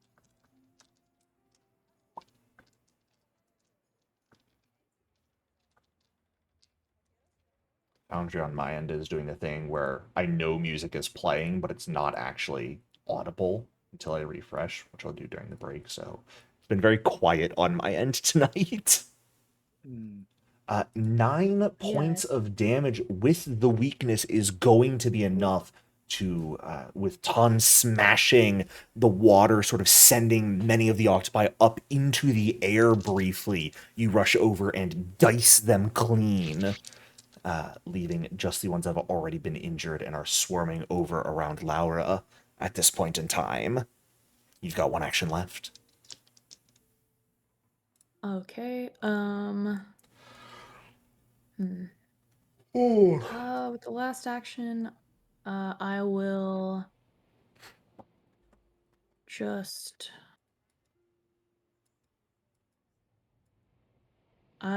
just move over this way so that I can Sure. complete the movement to them if needed next time. Sounds good. Cyrus, that's going to bring us over to you. Laura's getting swarmed and bitten. What are we doing? Yep. All right. We are going to take an action to command animal. Okay, sounds good. Give Laura those 2 Laura. actions. You get to do a thing finally.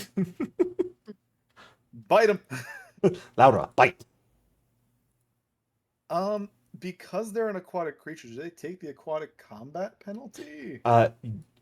Laura notably doesn't actually have the aquatic trait. Oh, do they not? No. They do have a swim speed, though, which makes them not off guard while in water. Okay. But they are still going to have all the other effects. Okay. So strange.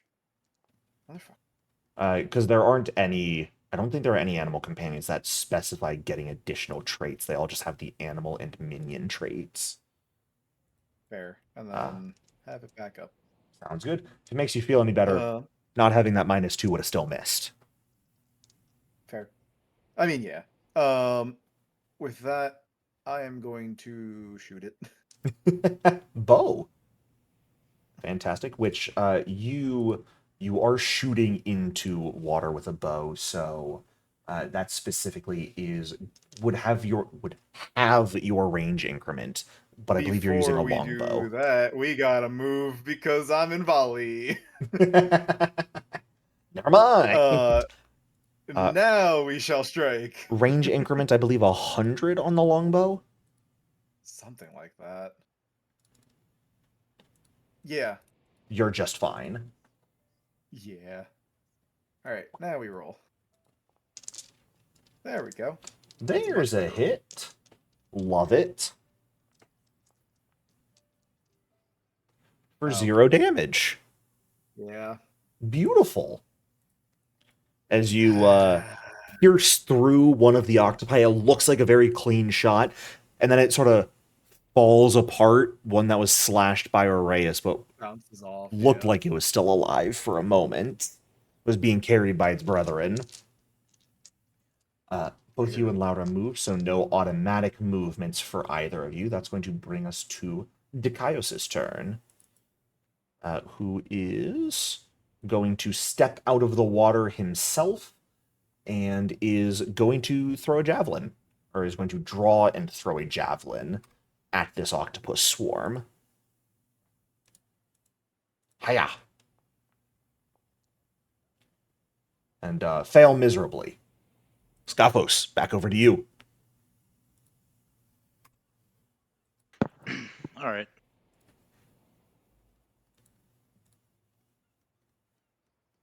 I think they have this handled. For the most part. Gonna move here. Oh, there's an effect in Foundry for your remaining air. That's hilarious. It's hidden, And but I there's an will effect for it. Will sustain. Okay. So So it'll be you, Dikaios, and Aureus all heal. Or really just Dikaios and Aureus.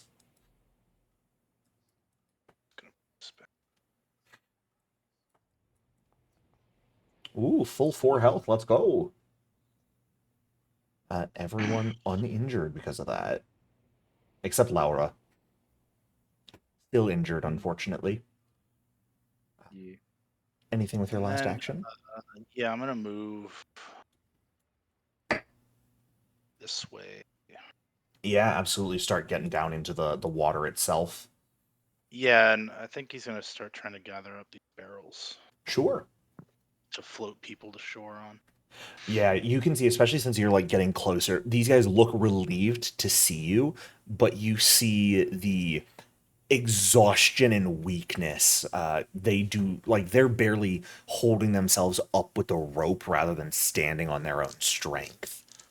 So Are they they would. injured, or just super tired? There are some mild injuries. It's mostly exhaustion. Okay, yeah.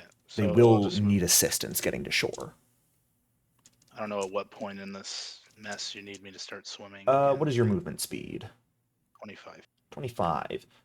We will say, if you want to just like get out into the water-ish with one action, we'll say no roll for it this round, and you will not get moved by the current or sink at all. Give me a quick perception check if you wouldn't mind, Scaphos. Uh-oh. What have I done? Nothing bad. You've triggered his trap card. Thank you kindly. That is going to bring us to the last swarm, the injured one, which, notably, both Laura and Ton are equidistant to it right now, but Ton did just slam down on its friends. So it is going to go after you, Ton, swimming over, starting to wrap around you, swarming and biting. I'm going to need 2 reflex saves from you. That's what barbarians are made for. Reflex saves. Punching bags. First one will succeed. Go ahead and just give me the second save and we'll roll damage afterwards. Fantastic. Hey, I actually rolled enough to deal more than 1 damage. You're going to take 3 damage total. Let's go. But that's it for the octopi turn. And Ton, it's your turn now. Okay. Oops. Why does it always light up the chat box when I do that? Oh, now he raging. Swing, swing. Getting mad and smacking the octopi. Hey Jericho, I have a new thing on my actions tab. It says target is within the lantern's bright light. Does that apply to my attacks? That, I believe, is for recalling knowledge. Okay. And seeking. Yeah. Yeah, and So if you were targeting the creature to recall knowledge against it, you could toggle that and it would auto apply the +1. Calling knowledge against this thing. Also, if you were making perception checks, I believe you could do that. But trying to swing a big-ass Tetsubo underwater, Ton, not something you've really got a ton of experience for, seems to be a bit challenging. Well, you know, that's why we have hero points. no, those are to prevent 1 damage. To be fair, Arias, a failure would have started dealing persistent damage. I'm comfortable saying that at this point, because I think you guys are about to win. As Ton does a massive swing and manages to club the final octopi into bloody pulps of seafood and blood, floating in the surf, leaving all of your foes, so to speak, the octopi, deceased. As Scophos heads into the water to begin getting the barrels together. Scophos, are you going to continue to be sustaining Garden of Healing while you're doing this, or let that go at this point to focus on the barrels and debris? Yeah, I'd probably let it go. Sounds Just good. More actions. And I'm gonna shout to Dekaios, like, "Come help me with this." Also, are they the only other 3 crew members? I'm on it. He'll look over and just one of the guys up top looks up and shakes his head weakly. Last 3. All right. And Dekaios will start running over as well. What do the rest of you do in this moment as Dekaios and Scophos start gathering up some of the debris that's floating nearby to help the sailors float to shore? Jericho, the corpses of the octopi, Yeah. can we harvest those? Yeah, if you want to start gathering them up to be harvested, you certainly could. Okay, but can I drag them like back onto the ship instead and then make sure the crew and Dekaios get to shore safely and then come back for them? Yeah. We could Typically, also just, go ahead. I was gonna say, if we want to just pile them up on some debris, I can have Lauda push it. Yeah, if you wanted to have like Laura come and start dragging the bodies back to shore while the rest of you do things, that'd be something I'm fine saying Laura can do. Yeah, just drag them on back over here with the reef claws. Because when it comes to harvesting monster parts, typically you guys spend 10 minutes and it'll harvest just every corpse you have access to. So you do not need to spend 10 minutes per corpse. You just need to spend 10 minutes total. Though, do keep in mind, you are in the middle of a race still. Yeah, but at this point... Oh, yeah. We can just put them onto the chariot and bring them with us. You could, in fact, do that as well. So Laura starts dragging the octopi corpses back, doing their best not to consume any of them as they're doing so. Maybe taking a few nibbles here and there. But Okay, yes. Ton's gonna go over here. Okay, you're going to start heading up the deck towards the people on there. Before we get too far in, what are Cyrus and Arias doing? Because we do need to take break, but I just want to know what everyone is Swim doing. over towards the ship. Cyrus is making her way towards the boat. Yes. Did they say that was all of the sailors? Like or did someone? Yeah, Dekaios and got confirmation that the 3 sailors up there are the only 3 left. Okay. Is this actually here? Like, looking down and. Yeah, there's some debris sort of floating in the water from like what would have been the cargo hold, effectively. Oh, that's up to like where it is though. Yes. Like just a foot between the emptiness and the water. Yeah, because the water level's rising, so even as you guys are here, you can feel the ruins of the boat beginning to shift and rise under you. It's probably not too... You've probably got a couple minutes at least, but not too much time before the segments of the boat are fully free of the water and probably fully sink at that point. I will just go up with Taunt and maybe Yeah? You want to start helping Kai getting those or people carry down? them. Yeah. Fantastic. Then as Cyrus makes her way onto the boat, Uraeus and Tun go to help the sailors. Scophos and Dikaios focus on rounding up the barrels. We are going to go ahead and take a quick break. So people can stand up, stretch, get some more water or whatever you're drinking tonight. And I will see you all in a few minutes. Well, welcome back, everyone. So, you guys have reached the wreck, dealt with the threats in the reef claws and the octopi, and yet still need to get everyone back to shore safely.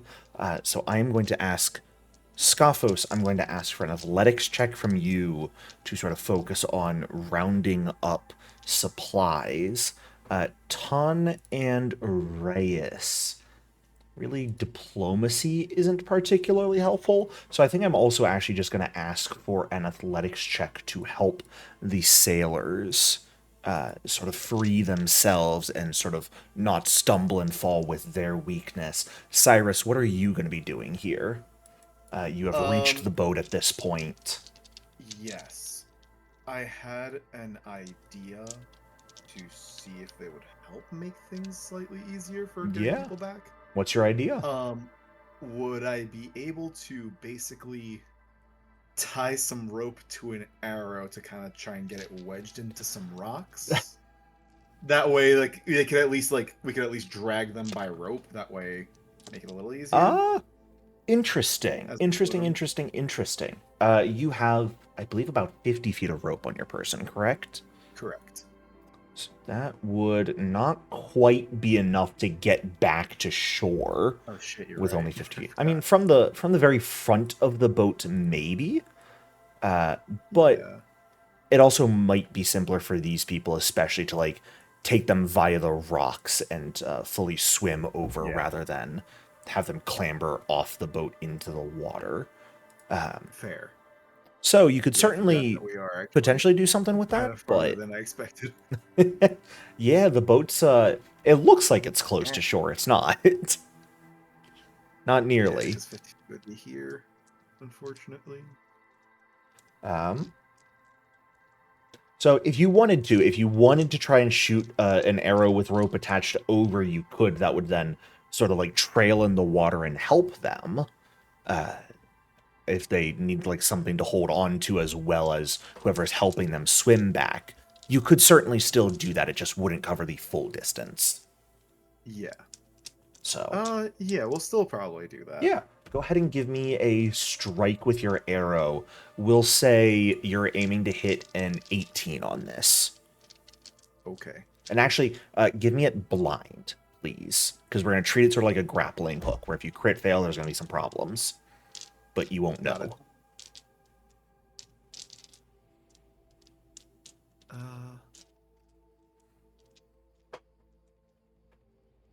Oh, hey, I forgot I have a grappling arrow. Well, damn, you can just use that. Yeah. It's a 50-foot range. Fantastic.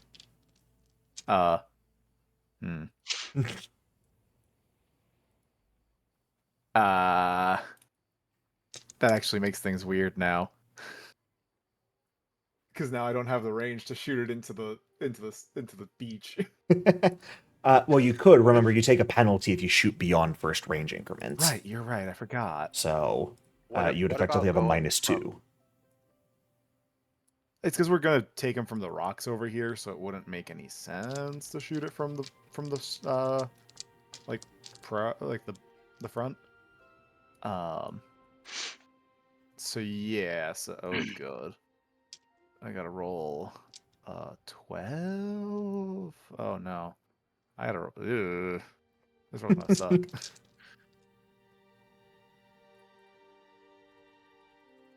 Alrighty. We have. I'm just gonna put the volley trait on because it's gonna make it easier than having to manually put in something. And blind jam roll. Go.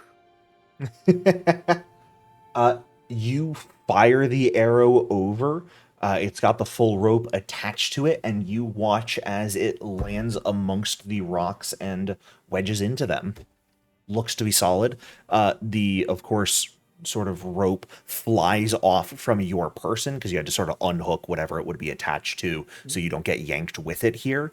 And you just have a line of rope trailing a distance into the water, which does start to sort of get moved around by the surf. So this is certainly something that's going to be beneficial the faster you guys work here. Yeah. I figured I was going to do this once we're... like as closer everyone's to getting actually down? getting it Sure. done, yeah. Yeah, absolutely. Scophos, you and Dikaios begin gathering everything up. The barrels, planks of wood, sort of bring them over onto the rocks. As you are doing so, you do find something of interest sort of floating there, perhaps left behind by the octopi that fled, are a pair of vials filled with a red liquid, items you very easily recognize as minor healing potions. Oh, cool. I'll grab those. Hey, we got to fight octopi more often if they're just carrying healing Can you potions. just drop that? They stole them from the ship's stores and then left them Of course they behind when Ton made them leave. Pinchin and thieving. But you gather So- those two up. Yep. I was figuring that we're all pretty good at athletics, minus Yeah. Cyrus. Yeah. So each of us could tie our ropes to one of the barrels and drag them along, and then they Sure. could help pull with his rope. Yeah, you also notice there's a lot of like the cargo itself, some damaged, some not. You see like large wine amphoras having sunk down into the water. You see like numerous bronze ingots, sacks of grain. This was a full cargo ship that has been sunk and lost quite a lot of supplies into the water. But Can we ask them as we are helping them down, like, anything of yours particularly important that we fetch that could be sinking right now? The ship is pretty much gone for after this. and on our backs is most important thing for us to hold on to. Losses can be compensated from the investors. It's truthfully, as long as we don't lose our lives, not too much of a loss on us, but the money behind the ship are probably not going to be particularly happy with how things turned out. What happened to run you into the rocks? The Feisty octopi octopi. broke free. We had them fresh octopi in barrels full of water so we could sell them to a couple of the restaurants when we arrived, and they near simultaneously broke out and just began attacking people, wrapping them up, biting. We lost a number of people, and in the chaos we just sort of lost control of the ship, came across the rock. We were already weather damaged from the last few days. We're behind schedule by quite a bit already, and it's just gone downhill from there. Well, let's get you and your people to shore. Ton and Arraius, you begin sort of helping the three of them down towards the rocks. They're certainly weak right now, not necessarily moving the easiest. Cyrus, you've got your bow sort of at the ready. Scophos and Dikaios, you have brought some barrels and supplies over sort of towards the rocks themselves, we'll say, actually, to help get them sort of floating over. You're getting rope out and ready. Unfortunately, I am going to need initiative rolled one more time here. Oh no. Oh god. Okay. Perception for everybody. I am going to say this is perception, yeah.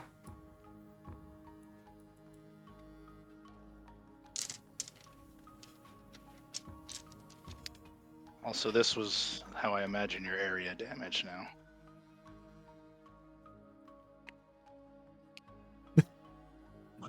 I hate that. Why would you post that? That's awful. Fantastic. Well, as you guys are beginning to get everything down, Dikaios is sort of getting some stuff ready to go. Arias, you are helping these people down. What are you doing? Anything specific as you're helping them? I would assume your weapon's probably put away as you're helping them, but if you think not so, that's fine as well. Yeah, I would probably have to put away my axe and maybe just like attach the lantern to wherever it normally would be on like my pack or my belt. But it is still lit. Sure. And yeah, I guess just helping them or carrying people completely. These Absolutely. are normal-sized humans. Go ahead. We'll say give me an athletics check here.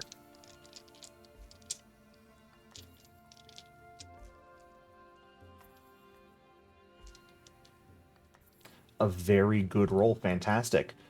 We'll say then you spend your turn sort of getting yourself down and sort of getting these two people perhaps hooked up to yourself, maybe if you wanted to, maybe Scoffos if you wanted to, for preparations to help them actually get across the water. Cyrus, we'll say you fired your arrow just now, so it's lodged as well. So, Scoffos, what are you going to be doing here as you've got these guys next to you now, ready to start going back? Maybe we could try to look in the water one last time before we have them enter the water. Thinking. You're muted, Scoffos, if you're talking. Oh, yeah. I don't know if I think he's just focused on getting them to shore Yeah. at this point. Threats are gone. That's perfectly So, fine. I guess this one right here will be holding a barrel, Sure. and it's tied to my rope, which is tied to me, and I'm just going to start swimming for shore and All pulling right. them along. Go ahead and give me that athletics check.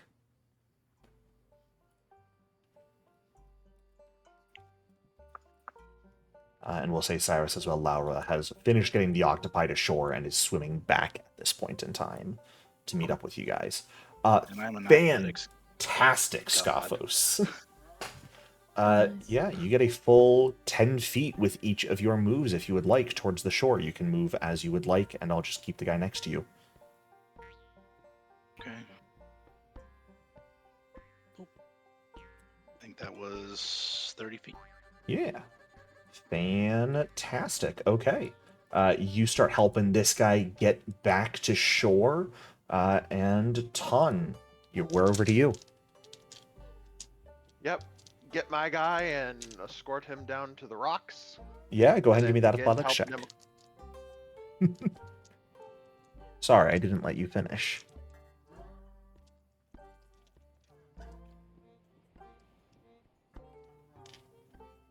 Ah, 14.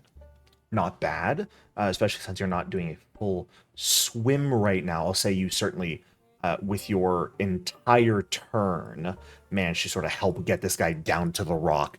There's no real, like, rope tied or anything. You just sort of got them fully down the deck through the water and onto the rock, where Dikaios has some flotsam ready to help get them to shore. That is going to bring us to someone else's turn. and I'm going to ask who here in the party speaks or understands Thalassic. I do. Ton and Cyrus. Yeah. So, Arias and Scophos, you both hear a voice call out that you don't understand. But Scophos, or not Scophos, Cyrus and Ton, you both hear a sort of warbling voice from the open waters in this area call out, "You dared! How could you kill them?" And a creature is going to start swimming forward using their first action. A humanoid-looking creature, but entirely covered in scales and looking far more amphibious than anything else, wielding a spear and some sort of shell-covered armor with multiple of those blue-ringed octopi, perhaps even the ones Tan managed to convince to flee, climbing and wrapped around it in various places. Okay. This is what I get for being nice. Yes. And it is, we're going to roll to see specifically who it goes after here. Going after you, Cyrus. God damn it. I didn't kill anyone. I didn't even hurt them. So It's the principle of the specifically, matter. it is going to rush up onto the water next to, or rush up onto the deck next to you, and is going to try and stab you with its... You know what? No, it's going to bite you as it goes past. It doesn't deign to use the spear against you. It is going to use its quite dangerous-looking jaws to try and pierce your flesh. I believe a 17 is going to be an exact hit unless you've got a reaction. Nope. Okay. Then that is going to be 7 points of piercing damage to you. However, as it unclenches its jaws, your wound does begin to bleed profusely. Rude. But hey, it's your turn, Cyrus, as that happens. Okay. Well,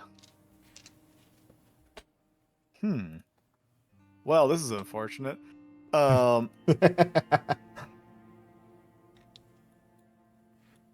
not what I wanted. What about this?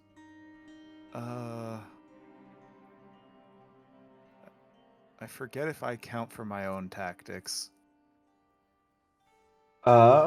Yes? You count as one of your squad mates, yes. Yeah. Okay. Well, I'm gonna do the one that's gonna get me out of danger. Uh-huh. Defensive retreat. Everyone I step. take 3 step actions. Fantastic. 1, 2, 3. Oh wait, you can't there. Now, I do There. wish to remind you of something, Cyrus. You cannot step into difficult terrain. Oh, I didn't realize it was difficult terrain there. It's shallow water there because the boat is broken on the rocks. Oh, I can't fucking step around this guy because he's. You can. Dikaios is counting as an ally for this. You can step through his space. Okay, 1, 2. There you go. I can't take another third step, so. Nope. We're gonna here. You're surrounded. And anyone else who wanted to could also step as free actions if they had the space to You do must so. step away from enemies. You cannot Yes. step towards them, unfortunately. Yeah, you cannot move towards this guy. Oh, well, Ton ain't moving. Also, Ton, did you want to rage? Yes. Um, Well, let me ask And you this, Jericho. Did Ton have any awareness that this guy was going to show up? No, but you heard him yell out as he comes, so that's fair because it is triggered when you roll initiative. So yeah, no quick-tempered then. Good catch. Yeah. final action, I'm gonna shoot his ass. Sure. Yeah, you do have your bow out. You are right next to Dikaios, so Well, no real I mean, cover. that's not gonna matter. No, volley is a real bitch, isn't it? Yeah. Fantastic. Oh, yes. Could Dikaios or the sailors move at all from the defensive retreat if they? No, they There's not become really squad space for mates. them to step, and they are not squad mates. True. Jericho, I'm gonna Yes. reroll. Oh, you're gonna reroll. I apologize for jumping the gun. No, you're all good. I was checking my. Oh, All shit. right. Well. Well, okay then.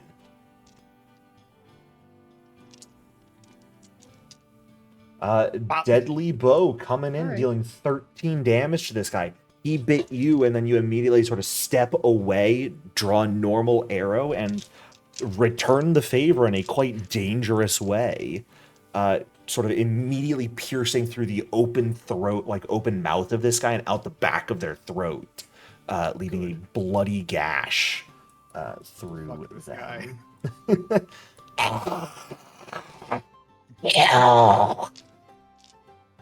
Dikaios, the champion of the people that he is going to draw a javelin and throw it at this idiot. Let's Because what else is Dikaios going to do?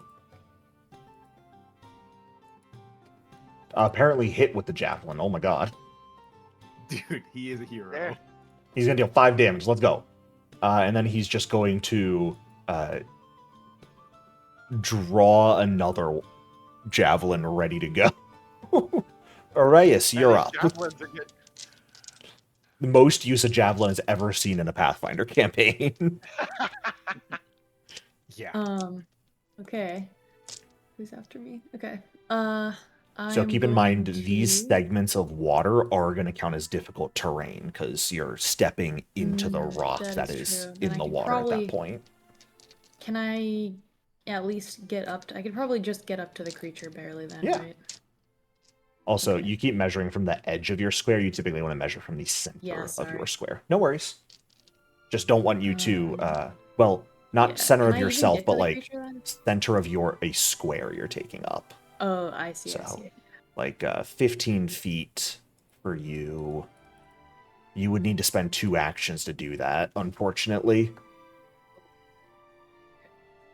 Unless you wanted to try and... Let me just check some wording. Yeah, leap is only 10 feet, unfortunately, so... Let me see. I don't have anything with general difficult terrain, right? It's just mountain terrain. Yeah. And oh, that's survival, so that doesn't even matter. Okay, cool. Hey, at the very least, this isn't whatever the stupid, like, unbalanced terrain is. It's not hazardous, but whatever that dumbass terrain is. Then, with 2 actions, could I... Well... Yeah. I guess I'll spend 2 actions getting up to him then. Yeah, absolutely. I was thinking... Actually, with 2 actions, can I get, like, here, like, behind him to maybe position myself to flank with him? I would say else? yes. Okay. Alright, I will... It's uneven ground is the one I was thinking of. That sucks. We hate uneven ground. That's not this. No. Like, realistically, it could be because it's a boat that's Yeah. sunk and starting to half an float. hour. But I don't hate you guys, so I would never willingly I put know you what on that does. uneven ground.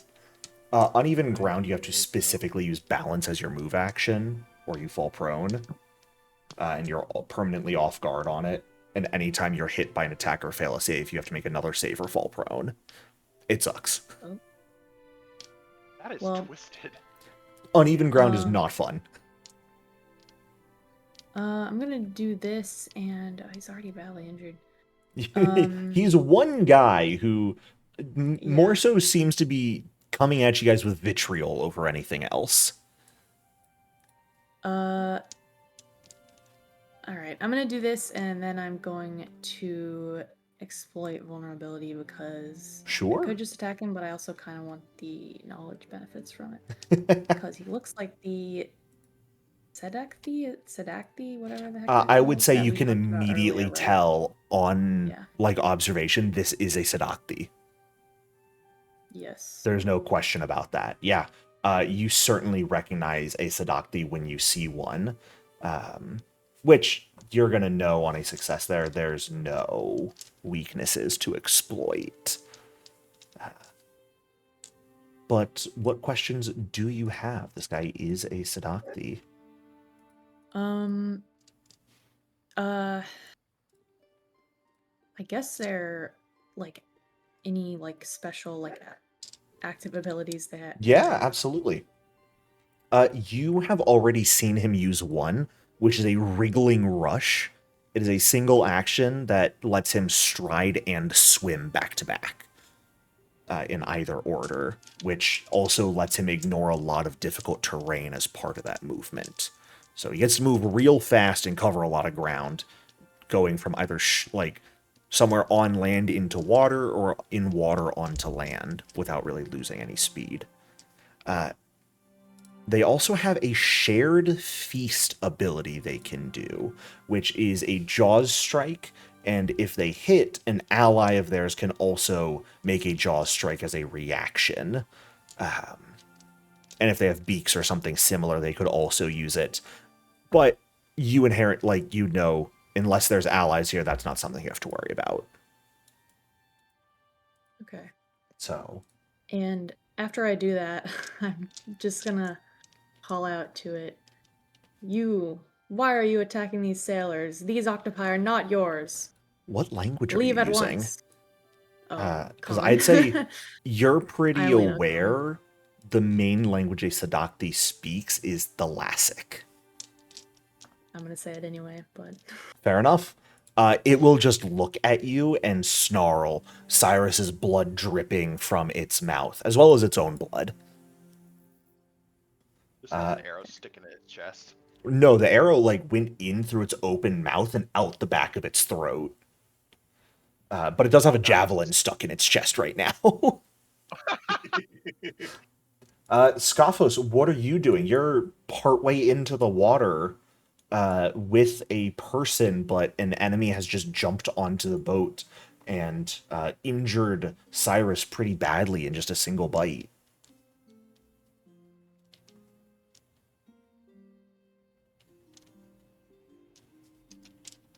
You're muted again.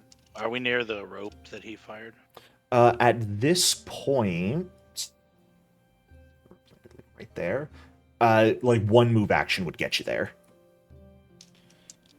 One swim. You're a Do we little just have bit to off. move- We just have to move 5 feet. Yeah. Okay.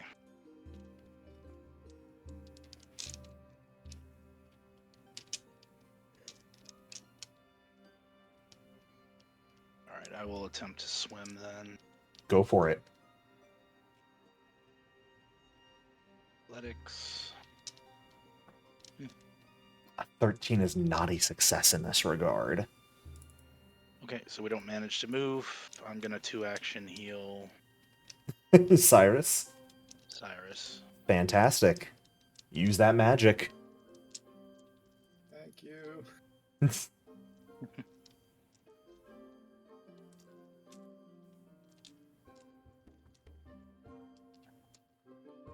12 back, and Woo! I think it stops the bleeding too. It does not. Nice. Actually, yes, because bleeding ends when you hit max HP, I believe. I always forget that part of Yay. bleeding. No more bleeding. Yeah. And that's my whole turn. Alrighty. That is going to be... Ton, you're up. All right, I'm going to use the leap action and just leap to right there. Yeah, go for it. I keep forgetting. Now, Jericho, can you draw a weapon as part of an attack, or is that not something in Pathfinder? You need the quick draw feat for that. Okay. Well then, draw his Tetsubo and attempt to bring it down on this lizard skull.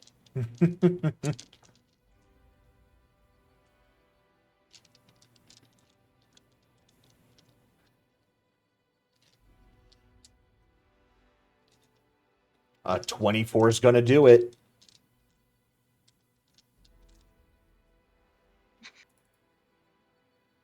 For 14 points of damage. This guy came in, got one good bite off, but was not smart enough to realize there's some groups of people you should not fight. As you smash down, he came up bit, immediately got an arrow through the mouth, a javelin in the chest, and a massive club smashing his skull as he slams down and collapses into the deck. Doesn't even have time for any additional words. You got the "you dare, you murdered them" a hiss, and it was dead before any real conversation could be had. Jericho. Yes. For the monster gathering, I'm assuming we're not doing that to sentient creatures. I mean, that's up to you guys. I would probably recommend against it, but Yeah. especially like human, sentient or not, it's probably like the humanoid thing is where it starts to feel a little weird. I want a yeah, spear though. This guy does have a spear you can take. Yeah, absolutely. It's cool looking. The octopi immediately scatter into the water. Does this dude have like a pouch or armor on him? Not really. Like, he's got the leather straps and seashells, but it's not enough to function as any useful armor or anything like that. I want to take one of his seashells as a trophy. Fantastic, absolutely. You just rip it off of the, You actually realize it was, like, acting almost as a clasp, so the strap immediately sort of falls apart as it's ripped off. But you guys take his spear. And at this point, I will not require any more rolls. This might be the session where we've gotten the most athletics checks in one session ever. So you guys manage to safely, from this point on, get all of these sailors back to shore.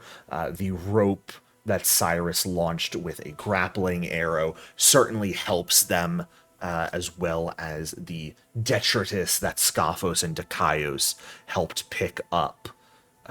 They are all going to make it safely back to shore, where they all pretty quickly sort of collapse on the ground, the soft dirt and rock, breathing heavily from the experience, but relief very evident in their eyes for having survived this whole ordeal. Maybe not in the best shape to directly talk themselves, but Dikaios will make sure to come to each of you guys and thank you, really, and truly, I wasn't exactly sure, especially after the others ignored my pleas earlier. It's gratifying that you all were able and willing to help out so quickly. Well, we couldn't just leave you and your crew to die. Truly, I appreciate that more than I can describe with my words alone.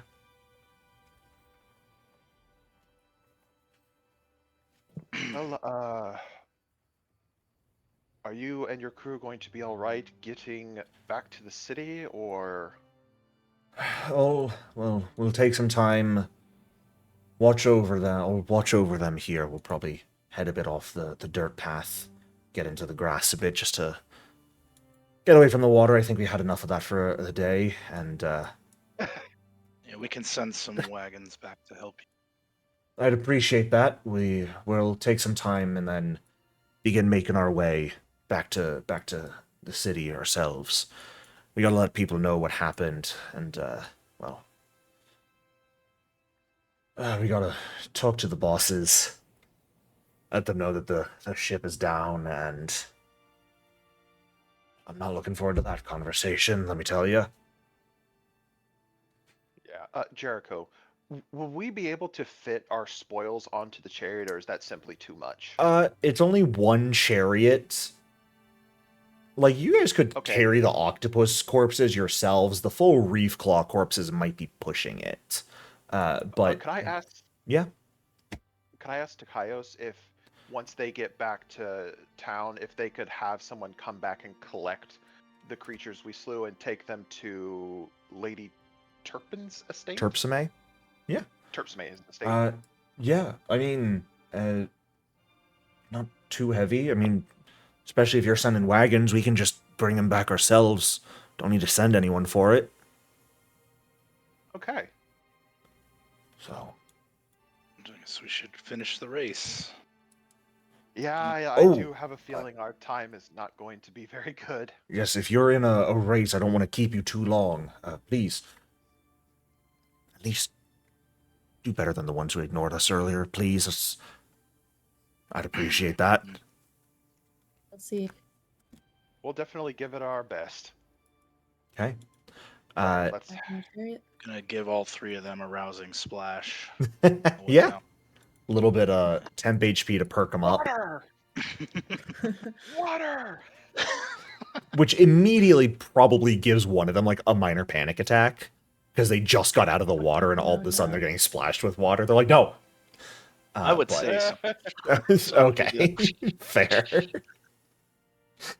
I will say this whole thing, helping everyone here, you guys didn't take a lot of time stopping or anything like that. It really only took about 10 minutes total to do this whole thing. So you've lost one chase or one round effectively of the trip so far, but it's not necessarily the worst. If you don't get any failures at the very least, you'll beat Aki's team's time. It's now just how well do you do against your potential competitors.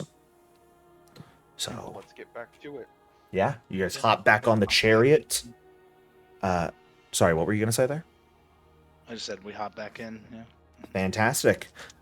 You guys still have that green orb that acts as the herb, and who is going to be the one leading or driving the chariot? Again, others can aid, but you are looking at something like driving lore, potentially warfare lore, games lore, nature, or intimidation.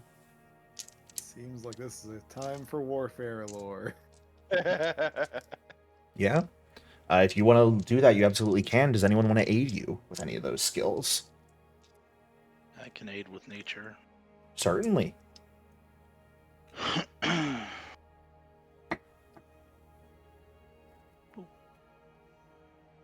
Hey, exact success. All right.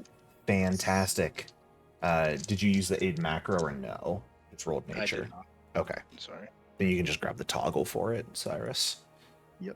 Just did. Fantastic. And then warfare lore. Motherfucker.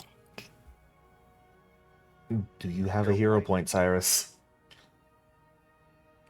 Let's go. Nice. A 25. Come on, Jericho, just give me it. Please. Please.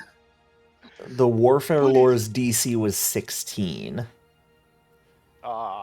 Do any of you have anything you think you could do that we can justify giving an additional +1 to Cyrus? I'm open to They anything.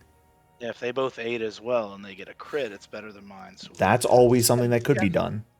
wait, can the light of the Yeah. lantern give them both better eyesight to gauge where the chariot's going So true. and to tell the Mhm. It is unfortunately We the attach it middle to of the the front day like a with a figurehead. clearly demarcated path. but this is Oh. magical light from the lantern. It is.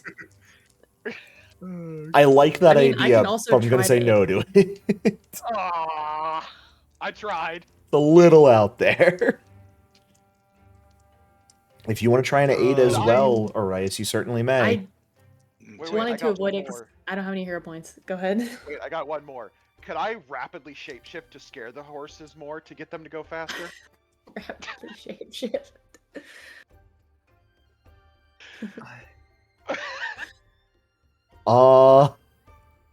What's your intimidation? Untrained. Yeah, shit. I mean, I'd say if you want to like aid with Kitsune lore, maybe I'll allow it, but you'd need a nat 20 to crit with Aw, it. damn it. Jericho? Yes. Would any tactics be able to help here? What tactics do you have available to yourself? Tactical takedown, maybe? Because it gives Tactical movement speed? takedown. It does give movement speed. It does allow It gives them. movement. And while I know that the horses aren't squad mates, Lauda is. Lauda works Lauda? as Is she as a gonna- guide. Go ahead. We'll say, give me a.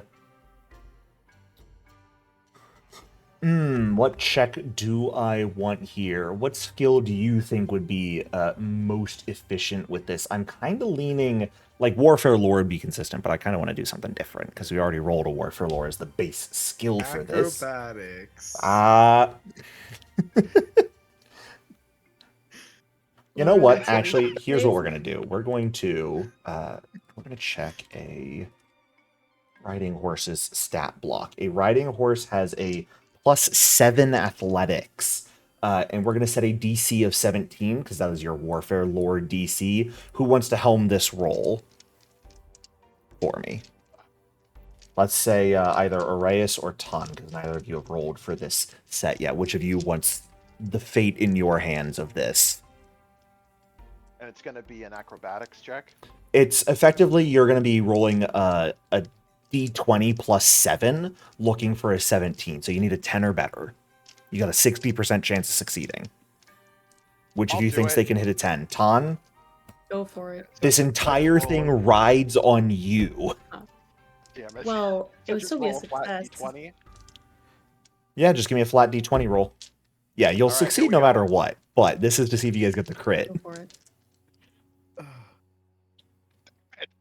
God damn it, Tom. I know. It was on the Reyes, 9th. scream at the horses.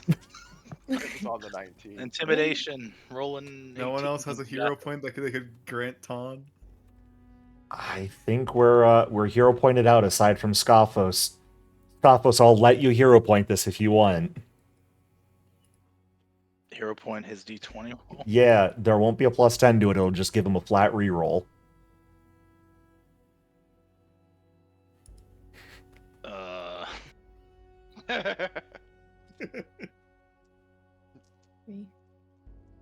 I guess.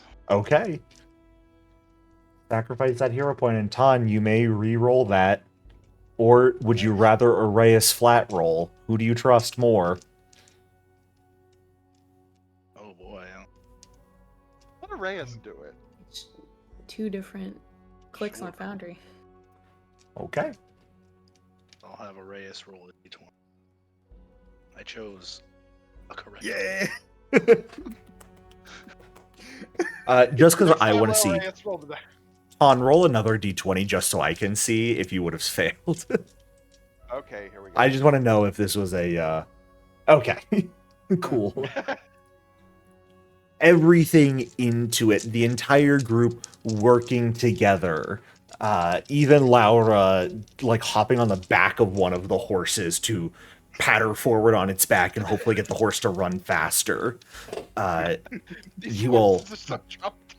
drive the chariot like a bat out of hell down the track.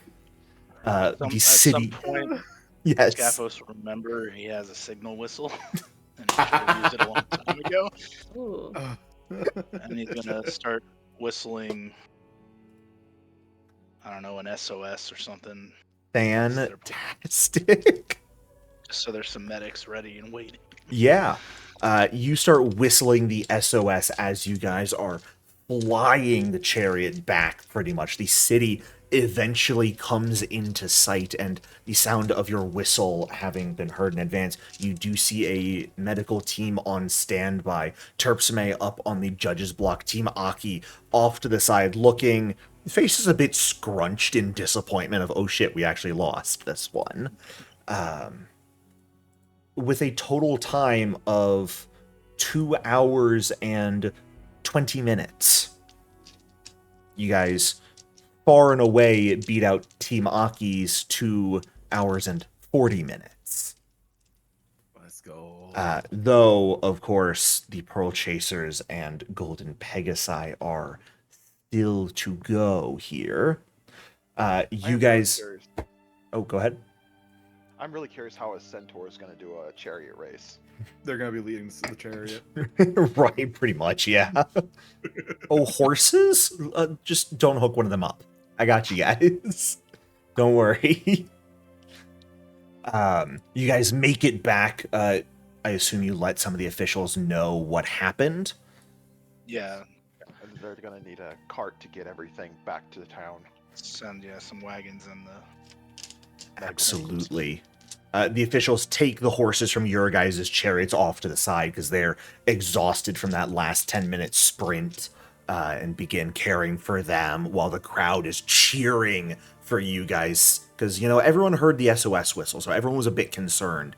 But seeing you guys all arrive back seemingly safe and sound, though, there are some, I believe, minor injuries visible on Ton and Laura still, but nothing too major like the spectators off in the distance will see. The crowd is going absolutely wild.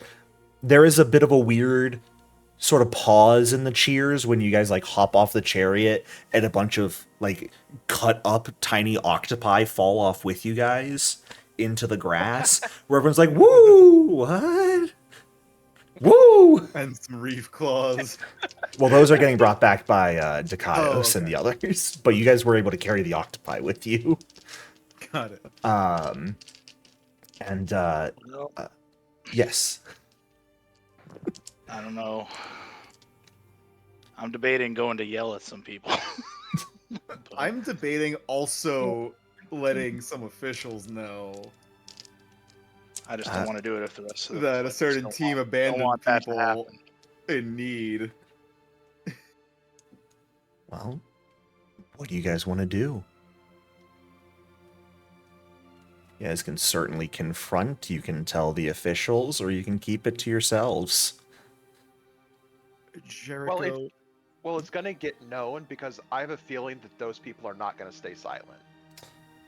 Probably. No, not at all. We didn't Yeah. ask them to. So we technically don't. The story's going to come out. If we don't, throw it in everyone's face, it's just going to make us look better. Mhm. I think Scaffos will start angrily walking towards Aki. Yeah. Someone can stop me if they want to. And I Oh no, won't be Tom's upset. going to follow you. He wants to hear this. You stalk angrily over towards Aki, who is off to the side alongside her team. They have Aki definitely had a bit of a scrunched bird expression on her face, seeing how much better you guys did than them. And they are just quietly resting. They see you guys, they see the injuries. They might even see some of the octopi pieces and look mildly confused. But actually, Ulshuk will probably be the one to sort of step forward as you guys are approaching and get a bit of a smile on his face. An impressive performance right there. Well done. I was hoping we would have good competition, but you left me a bit concerned yesterday.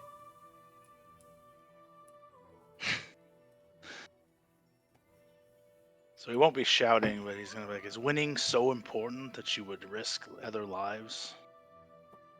Those people needed help, and you ignored them. Not very in the spirit of these games, is it?"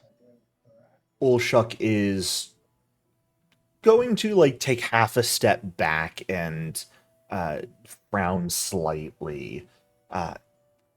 Partly open his mouth as if to say something, but Aki is going to step forward.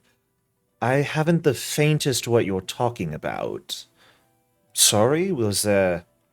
Considering you're shouting, it sounds like something happened, but there was nothing on our route. The shipwreck, the On- man flagging you down on the side of the street. Can't say that happened, no. Insight, not insight, but Sense motive? sense motive check. Yeah, go for it. My game's confused. This is Well, actually, I wouldn't even need to know that. She's lying, because the captains specifically told us that he tried to wave her team down, and she just blew past him. Dikaios So no, did say, no. yeah, they turned inland instead of stopping to help, so. Unless he was lying too, but or instead. Well, I don't think he would. Ton doesn't believe he would lie about that, but Whatever circumstantial bonus you want to add to me being very disbelieving of this person. I think all of you can probably tell Aki is probably not willing to admit that, yeah, she absolutely cared more about winning, that she left that guy. And maybe if you wanted to give her the benefit of the doubt, she didn't see the shipwreck. And she just saw the guy like waving her down and decided to turn inland instead of stopping. But like that's how much credit you want to give her.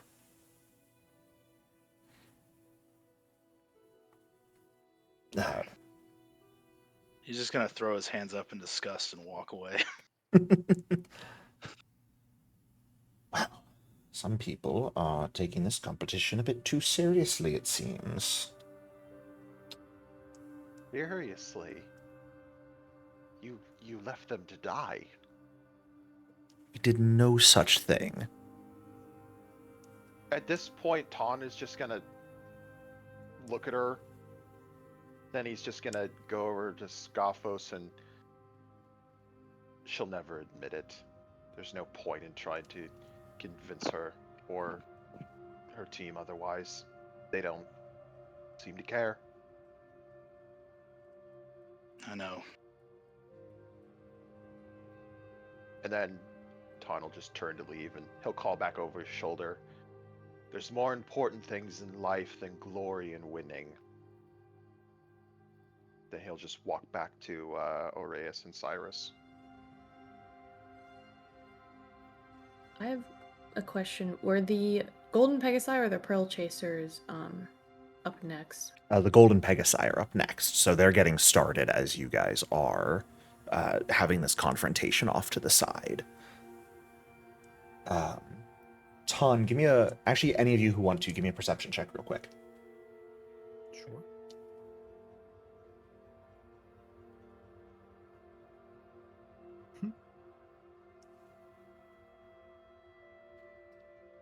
Reyes and Scophos, as Scophos and Ton begin to walk away, and you hear Ton say, they'll never get it through her head. The two of you notice Aki does get a mild look of contemplation on her face.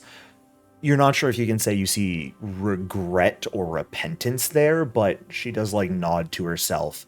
You hear her mutter, maybe there is something more to life than just glory.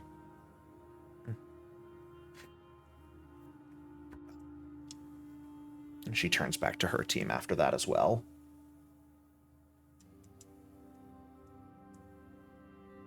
Jericho, will Ton have enough time to go up to the Golden Pegasi before they take off? No, they're going. They've already... Because they had to take their people off to the different sections as well. So they've got, Ataya Sifon, who's at the starting line ready to go. But it'd be mildly rude to, interrupt him as he's waiting for the start signal.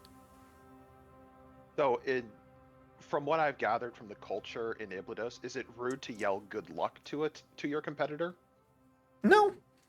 It doesn't really have Okay, that stigma of it seems like you're cursing them, especially because competition is something that's super popular here. So, okay, well then Ton will yell good luck to them before they head off. he'll throw up a hand at you, turn his head, flash a quick smile, and then get into a sprinter's pose as he prepares to run.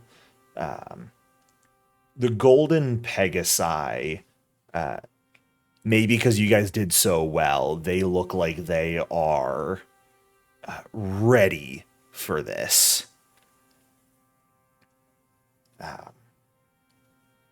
But the competition is going to take the majority of the day, considering it takes each team over 2 hours to compete. So, in the next, little over 4 hours, as you guys are here watching the event, is there anything in particular any of you would like to do? I'm gonna refocus and heal up. for a Sure, few, absolutely. and then refocus again. I would like to find Fel before the Pearl Chasers leave. Yeah. And I know they're probably busy, like, getting ready and stuff, right? Yeah, their team is definitely, like, discussing the course softly. Every now and then, I mean, like, it's...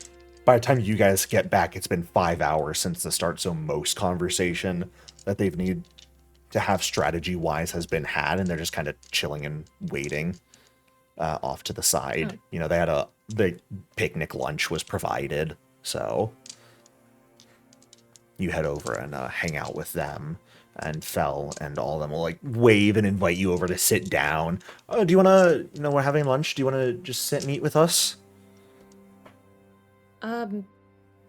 Sure, I suppose. I had urgent news to discuss with you about the Sedacthy that you mentioned the other day. Sorry. Almost choked on my drink there. Yeah, by all means. What news? Quick news. Well, I don't know if you heard of the shipwreck that occurred on the coast near the race course, but Is that what people were talking about? I heard some of the officials discussing things, but didn't. Yes, it was a whole seem- thing. Sailors died and Oh. horrible. Oh. But anyway, more importantly, we found one of the creatures you mentioned. No, not more importantly. We found one of the creatures you mentioned, and I wanted to know. Well, assuming people had told me what they said in Thalassic or whatever. Yeah, Todd would have. But I wanted to. Why would they be protective of these octopi that were being transported on the ship? I mean, that's... Octopi seem to randomly attack. Do you think the Perhaps Sedacthy had something to do with the attack? And if there was a Sedacthy in the region, I'd probably say that's the cause you're looking at. They are deeply protective of especially aquatic animal species, so perhaps they came across the ship and noticed that they were transporting octopi, and part of what Sedacthys are capable of is they speak Thalassic, but they are able to have other creatures of the water understand what they're saying. It's like how, I don't know if you've heard, some druids are able to have plants or animals understand what they're saying, no matter the language spoken.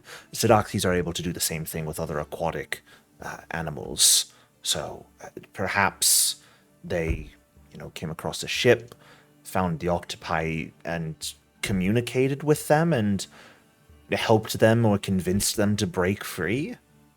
That would be my guess as to what happened. That would make sense. Tragedy, That's what I'm nonetheless. thinking as well. It is.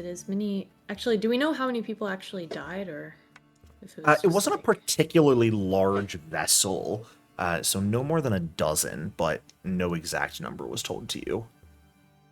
Oh, okay. Because it wasn't like just people devoured Yeah. by the octopi. People absolutely went overboard at various points when the thing was going down, so... Well, we helped what survivors we could, but That's good. Appreciated. Sure, they're extremely grateful. There's one thing I know, especially because, the wreck where it is, all that, the investors behind it are going to at least want to keep track of their goods, at least what can be salvaged. So I wouldn't be surprised if they seek you all out to offer some form of reward or something like that in the coming days. well, that would certainly be nice. Not all wrecking jobs are just seeking out treasure for myself. A lot of times it comes from investors looking to get back what they lost and paying a premium for that sort of thing. So even if you didn't specifically do it for that, most of them will, have reputations to uphold, things like that. So I wouldn't be surprised if, strangers show up and offer you money in the coming days. Don't say no to strangers showing up and offering you money. Surely nothing could Guess go wrong. We'll keep our eyes out. I'm honestly just more excited. I finally got a glimpse of what you were talking about, and that we have an idea of why they might be attacking. And Yes, I well, guess if they see the harming those or transporting those creatures as an offense to them, then I don't think the transporting is going to stop, but it is interesting. They're not necessarily local to Bylax, so somewhat strange. Perhaps has something to. You said you were looking for some sort of sea monster, right? yes, I've heard there's a much more fearsome one somewhere in these waters, although I haven't really been able to pinpoint where. It's kind of more of a rumor at this point. I mean, if something's forced them to, move and, seek out different places to live, perhaps that has something to do with it. Just pure conjecture. Well, thank you for Of your course, thoughts. yeah. I'll leave you all to your lunch and your relaxation before the race. Sorry, I can't give you any tips. And you guys But, definitely put up a good time. It's going to be a bit of a struggle to try and beat it, but we'll do our best. We'll do our best. So, Best of luck. And I'll just Thank wave you. at the rest of the team as well. yeah. Like Sapple and Melida are nearby. Fel kind of when stepped off to the side to have that conversation, but they'll wave and say hi as well. Anyone else have things they'd like to do during that period of 4 hours or so?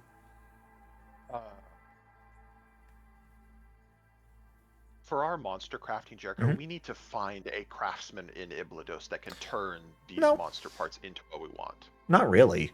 You guys can just do it yourselves. You typically, Okay. unless we really want to go fully in depth into it, which we can, most of the time we'll just sort of assume that whatever you're working on, you sort of take care of during daily prep time period. It's just like part of your daily prep, you take the pieces you've had and put them together. Which actually, what I should do before I forget is go ahead and give you guys those monster parts. If you want to spend some time, like Dikaios would come back with his guys and he'd come find you guys to hand over the reef claws, figuring that you'll probably be here still at the competition grounds. And I can add those monster parts to the party stash for you. Which, in total, comes out to about 10 gold's worth of octopus parts and about 14 gold's worth of reef claw parts for use of crafting different things and upgrading things.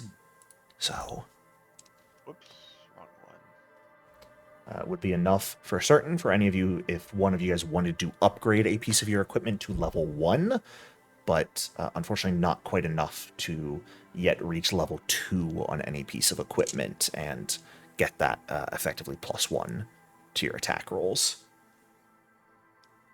Would anyone be opposed to me taking 3 gold pieces of the reef claw parts and making a reef claw short bow? Yeah, that's okay with me. I'm fine with it. Sounds good to me.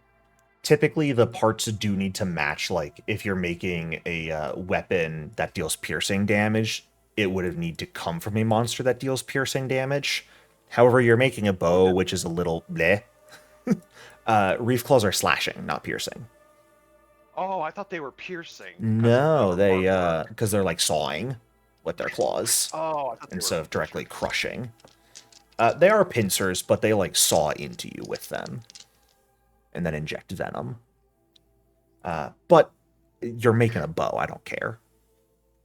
Technically, the octopi did piercing damage, so like, you want to make a tentacle bow? I think a bow made out of claws looks cooler, but Oh, I want a reef claw short bow. makes sense to me. Yeah, absolutely. And I'll even say during this 4-hour period, once you like deconstruct the reef claw corpses, if you wanted to go ahead and just make that bow, you certainly could. Here, so if you want to make a reef claw short bow in your inventory, by all means. Yeah, I'll have to go get the arrows some other time. Or during the 4 hours, can I go purchase arrows? You should stay at competition ground, but you'll have like late afternoon, evening after the games, or if you wanted to go tomorrow to get them, Okay. you'd certainly be able to. Yeah, then I'll stay at the games. Awesome. Over the 4-hour event, or it takes about 4.5 hours from the time your guys' event ends for the other teams to finish. Team Aki took 2 hours and 40 minutes, garnering themselves last place in this event.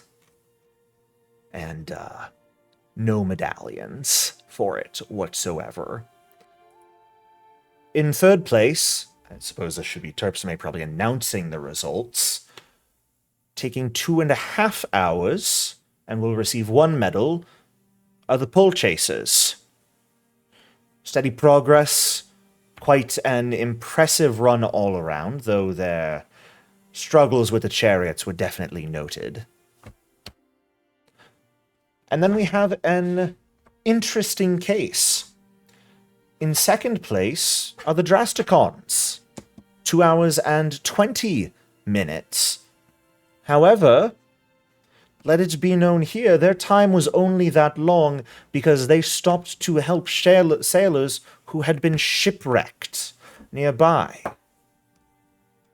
Myself and the other officials have all agreed for their efforts and good deeds to deduct 10 minutes from their final time.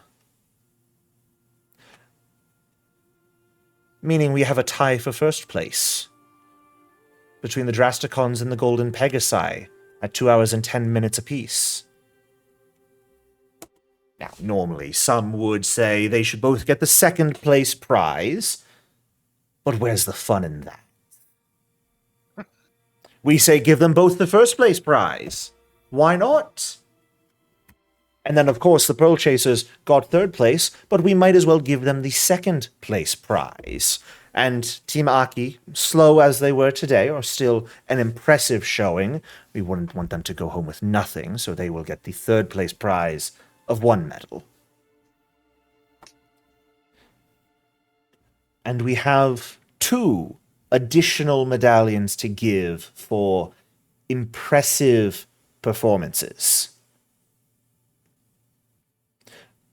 The way the Drasticons came together on the final leg, all of them working to encourage their horses, including the strange serpent company they keep, was quite impressive and certainly caught the interest and favor of the crowd, so they will be getting 1 of the additional medals. And the second medal will be going to Ifani for her similarly impressive manner of coaxing the horses after, of course, we had to let them know at the last moment that centaurs cannot replace the horses for chariot racing. The horses have to remain horses, so for their grace in accepting the last-minute adjustments and their adaptability in that regard as well, they will be getting the second medallion. And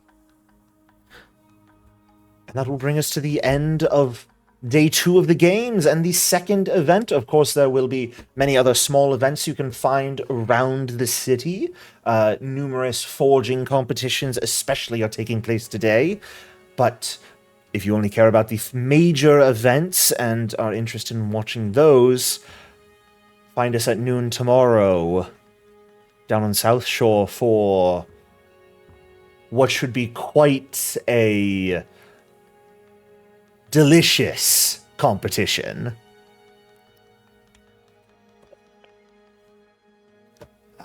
And on that note, as the second day of games comes to an end, though you do still have late afternoon and evening if there are things you would like to do, but I will be tallying up the medallions here and giving the updated scores. I believe the Drasticons may have rocketed into first place, though, so we'll see how that continues next time with what sounds like will be the eating competition as well as the next games. So thank you guys so much for playing. I hope you've enjoyed. Well done on saving the sailors. None of them died. And I'll see you guys next week. Hey, Alrighty. thank you, Jericho. All right, Have a good everyone. one. I've got to Go to go work. have